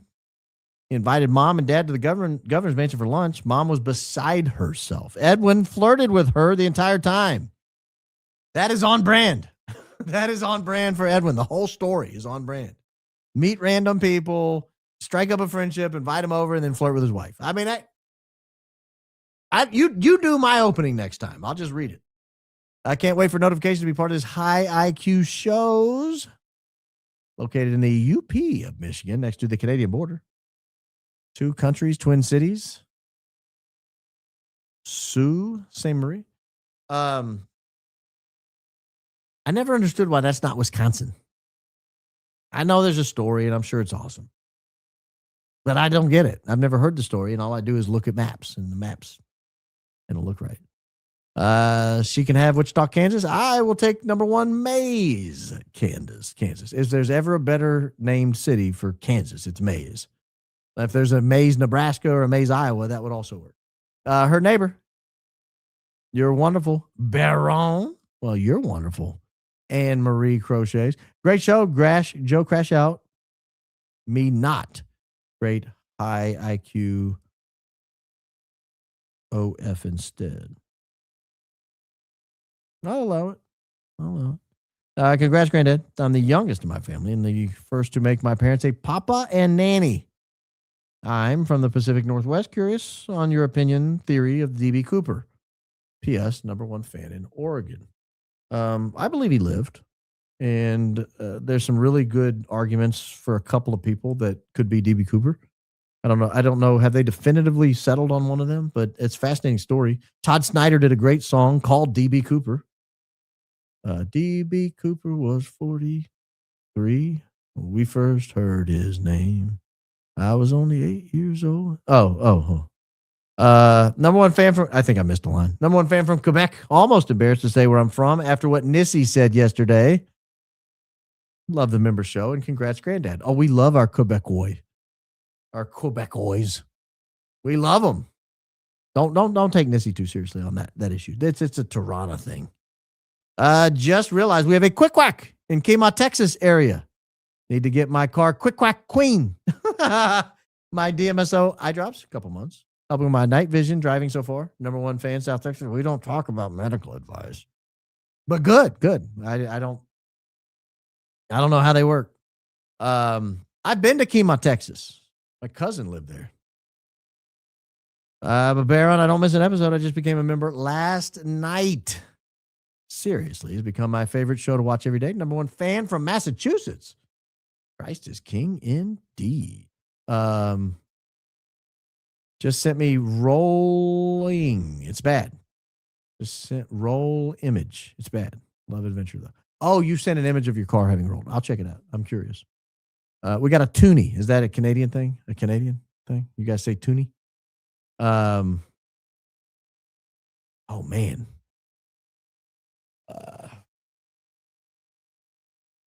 Hi, Baron. First time live.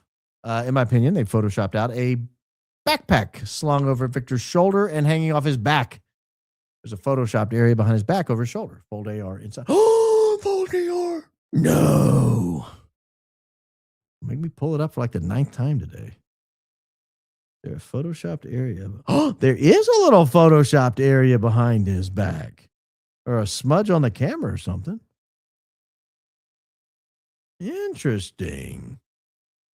Mooey. How about that? I don't know. Number 1 fan from Post Falls, Idaho. Could the choppers you hear all the time be dropping tick boxes? I hope not. Lord. Love your show. Could you do bull butter and sass for adult women? I'm no longer eating in my car, but I don't think I'll fit youth size yet. Nurse Casey. You've been summoned. Charlie Kirk, 9:10 a.m. interview, pre-record. Hence why AK said it's not. Maybe AK with EK, or they brought him necklace because he forgot that. Why EK tells us he put it on. Okay, let me go through this. I don't think the interview was pre-recorded if you're talking about the one on stage because there were like 100 witnesses. Maybe, though. Maybe they're all liars. Hence why Andrew said it's not. I don't know what that means. I don't think Andrew ever said it was not. Maybe AK with EK, or they brought him necklace because he forgot. I don't know. Yeah, I don't know. You're getting kind of deep on me there. I don't know how to answer that. Number 1 Tucson, Arizona fan. Keep going, Max. Christ is definitely king indeed. Christina, do you ever make it over to Fort Huachuca? Very close to Tucson. Thank you so much for pulling a Baron the other day. I laughed so much and remembered Jesus loves you. Well, Bull Butter 77, I didn't mean to. Are you 77 because you were a Valtteri Bottas fan? Barron Trump used the word whilst in a Truth Social post today. Thought you should know. And for the record, I would say it the way you do. Did he really use the word whilst? I guarantee you he didn't draft that. I promise you he didn't draft that. Can you show the Bird Box again? You suggested it to me about a month or so back when I talked about anxiety. I'm going to order one tonight. I'll show you the one I have in here. I'll show you this one. Oh, please. This one I got to open. Where's there no parking lot? I'll show you the box. How about that? Nature Sound Box. Nature Sound Box. I've not opened this one. I might as well now that it's open.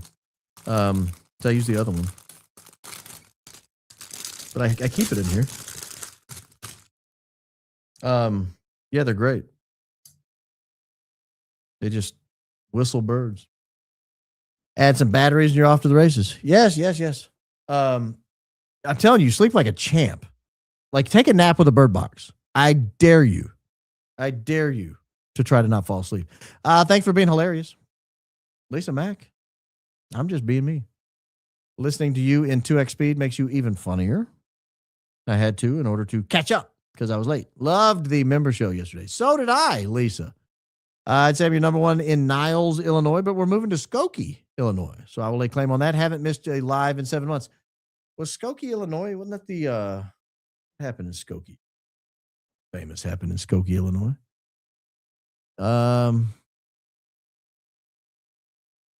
What happened in Skokie?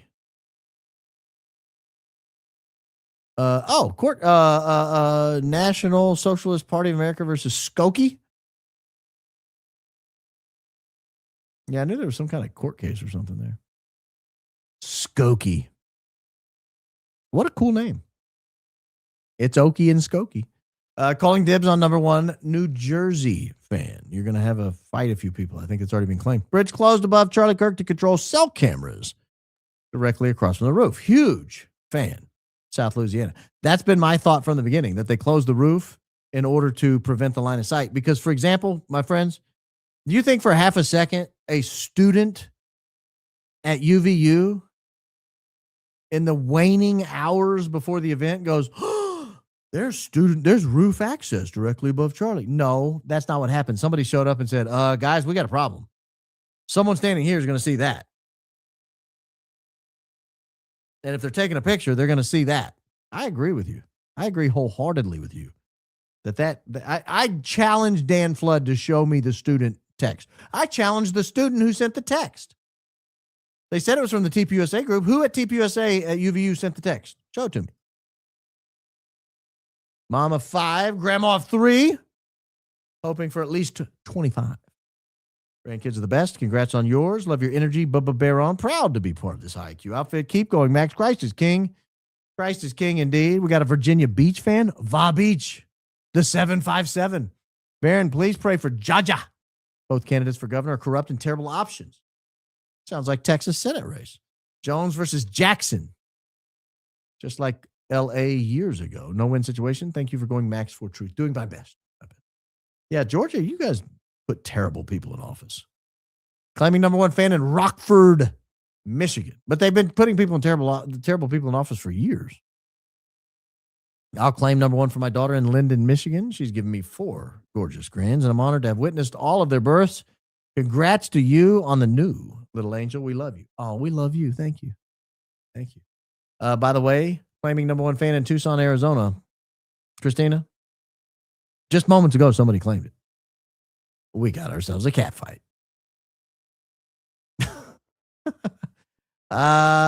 People often recording cars because of lack of privacy at home. Baron, not everybody has an office or a supportive and understanding environment at home. I'm telling you, Peter, Pete, you guys have won me over. Petest? Pete Stronach? I don't know what your name is, but you guys have won me over. I'm now pro car recording. And one show. You watched Zach Costello? Yes. He covered Honduras Gate, the most terrifying political story of our lifetime. Translated tapes indicate greatest ally led the op, but my Parscale RSS feed was hitting on December in Honduras. You can Google both if interested. I'll ask Zach about it. Also, I'm claiming your number one fan in Greenfield, Indiana. Lisa Mack, as someone who formerly lived in Greenfield, Indiana, and still has family in Greenfield, Indiana, I'll allow it. Could I be your longest Scottsdale fan? Been here since Ian. P.S. There are regular folks in Scottsdale. I know one regular or two regular folks in Scottsdale that I'm related to. Humans, great humans. But I don't know if you could be my longest fan because I think Blakey's been watching from the beginning. I've been with you from the very is this Blakey? From the very beginning. Consider me your top Little Rock, Arkansas fan. Christ is most definitely king. Indeed. Just got here today, but it appears us Arkansans have started something. Look forward to the rewatch. Your number one Alaska fan, Julie. Number two, Alaska fan. Sorry, long day. Yeah, indeed. Very long day. You have a doppelganger, Baron. Mark on the YouTube channel, Keeping the Daydream. Not only do you both look alike, but your funny personalities are almost identical. Thought I would share. So what's going to happen is, because this happens every time you guys tell me I have a doppelganger, I'm going to pull it up. He's going to be old, and I'm going to be offended. It happens every time. Yesterday, I think it was yesterday, or maybe the day before, someone told me I had a doppelganger. I looked him up. He was 61. But I'm going to do it because I'm a sucker for punishment. A glutton, they say. How old is he? Here we go. Look at some images. He doesn't look that old. Do I look that old? Yeah, some of his pictures do kind of look like me. Some of them not as much, but some of them pretty much do. That's weird, particularly when he has his sunglasses on. Mark, buddy, are you from Greenfield, Indiana? Bro? Do we need to catch up? I'm a little weirded out right now. Mark? Emotion here. I got him on a video. Let me kill the music. There we go. Not as much when he's moving. Oh man, that's kind of weird though.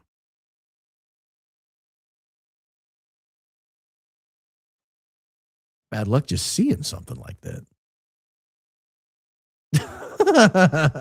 A big fan of this high IQ outfit. Can I have number one Nebraska fan spot? Go Big Red. You can share it. Playing catch up. Don't know if this was mentioned. If Turk phone in pocket until hotel, didn't they all get scrubbed? Maybe you've gone over it. I have. Thank you. Abuelito. Baron. Congratulations on your granddaughter. It's my birthday today. Can you wish me a happy 42 to this aisle hag, Amanda? Feliz cumpleaños. Oh, I was about to ask you cuántos años tiene, but you already said 42. Okay, thank you. Ohio traded UP for Toledo strip with Michigan. Yeah, they lost that battle. Number one, Aubrey, Texas, here since October and first Google Trends vid. Number one, U.S. Coast Guard spouse here. We moved too much to claim location, but originally Galveston County. Beautiful country. When there's not a hurricane wiping it out a long time ago. If it's a holster, maybe some dark reason he doesn't want anybody seeing the actual pew-pew. Maybe. Number one fan, Rhode Island. Appreciate you being in my life, Baron. Thank you for being you. No, thank you for being in my life, center and stage. Thank you for being you. Missed your face. Been downloading your episodes on Spotify. Listen while I'm on the run. I want to chill to a movie right now, but I saw you on live, so I'm here instead. God bless. Well, we're better than any movie, Jillian. Movies have nothing on this program. Here's a tip. Just because you're hilarious when people put you on the spot or say something embarrassing, instantly stop to hear your response. Thank you. That too put me on the spot. Not getting notifications. I don't know what to tell you. This will be my treadmill. Listen in the morning. Appreciate everything you do. Thank you. Hernandez allegedly organized a disinformation campaign. Parscale, backed by Malay, Netanyahu, and Trump to destabilize Brazil Colombia, and Mexico. With all three governments co-funding a new media outlet to spread it. Honduras Gate. I believe you, but thank you. Thank you. I will check that out. That's crazy. Brazil, Colombia, and Mexico. Huh. Why Honduras, though? Why Honduras? Claiming number one fan in Charlestown, West Virginia. We love you, Baron. Christ is king indeed. Not as much as I love you, Vanessa Black. Number one fan, Fort Myers Beach, Florida. Way down south. Might send a companion to allegedly, in my opinion. So 1 point over head covers both. Being our humble judge. Yeah, but I'm running out of screen space. I don't know that it'll show, but thank you. Annie. Hey, guys. 3 hours and 40 minutes into this. We got to get out of here. It's that time of night. Thank you for joining me. I will be back mañana. We'll be back tomorrow. Probably around 5 o'clock again. We got a banger of a show lined up. We were talking about today some of the things we're going to cover tomorrow, and they're awesome. In my opinion, I don't want to overdo it. I always get accused of overgoosing it and all that. I'm not going to do that, but it's going to be a fun show anyway. So we'll be back tomorrow afternoon. I hope you join me. Maybe I can talk Mrs. Coleman into a freebie on Friday. Maybe. We'll see how that goes. We'll see what she's got going on. I could look at her calendar and tell you if that's not even a possibility. Oh, Mrs. Coleman, it's nothing on there. I hope you're listening. So we'll see how that goes. We'll see how that goes. But thank you. Thank you for joining me. Don't forget. I know you guys don't forget. You would never forget. You're not the kind of people who would forget. But Jesus loves you. Thank you. Thank you for tuning in. Have a wonderful evening. You Australians, have a good day. You people in Albania, sleep tight if you haven't gone to bed yet. If you woke up before the show started, you got up too early. You're going to need a nap. For everybody else here in Los Estados Unidos, see you tomorrow. Bye, guys.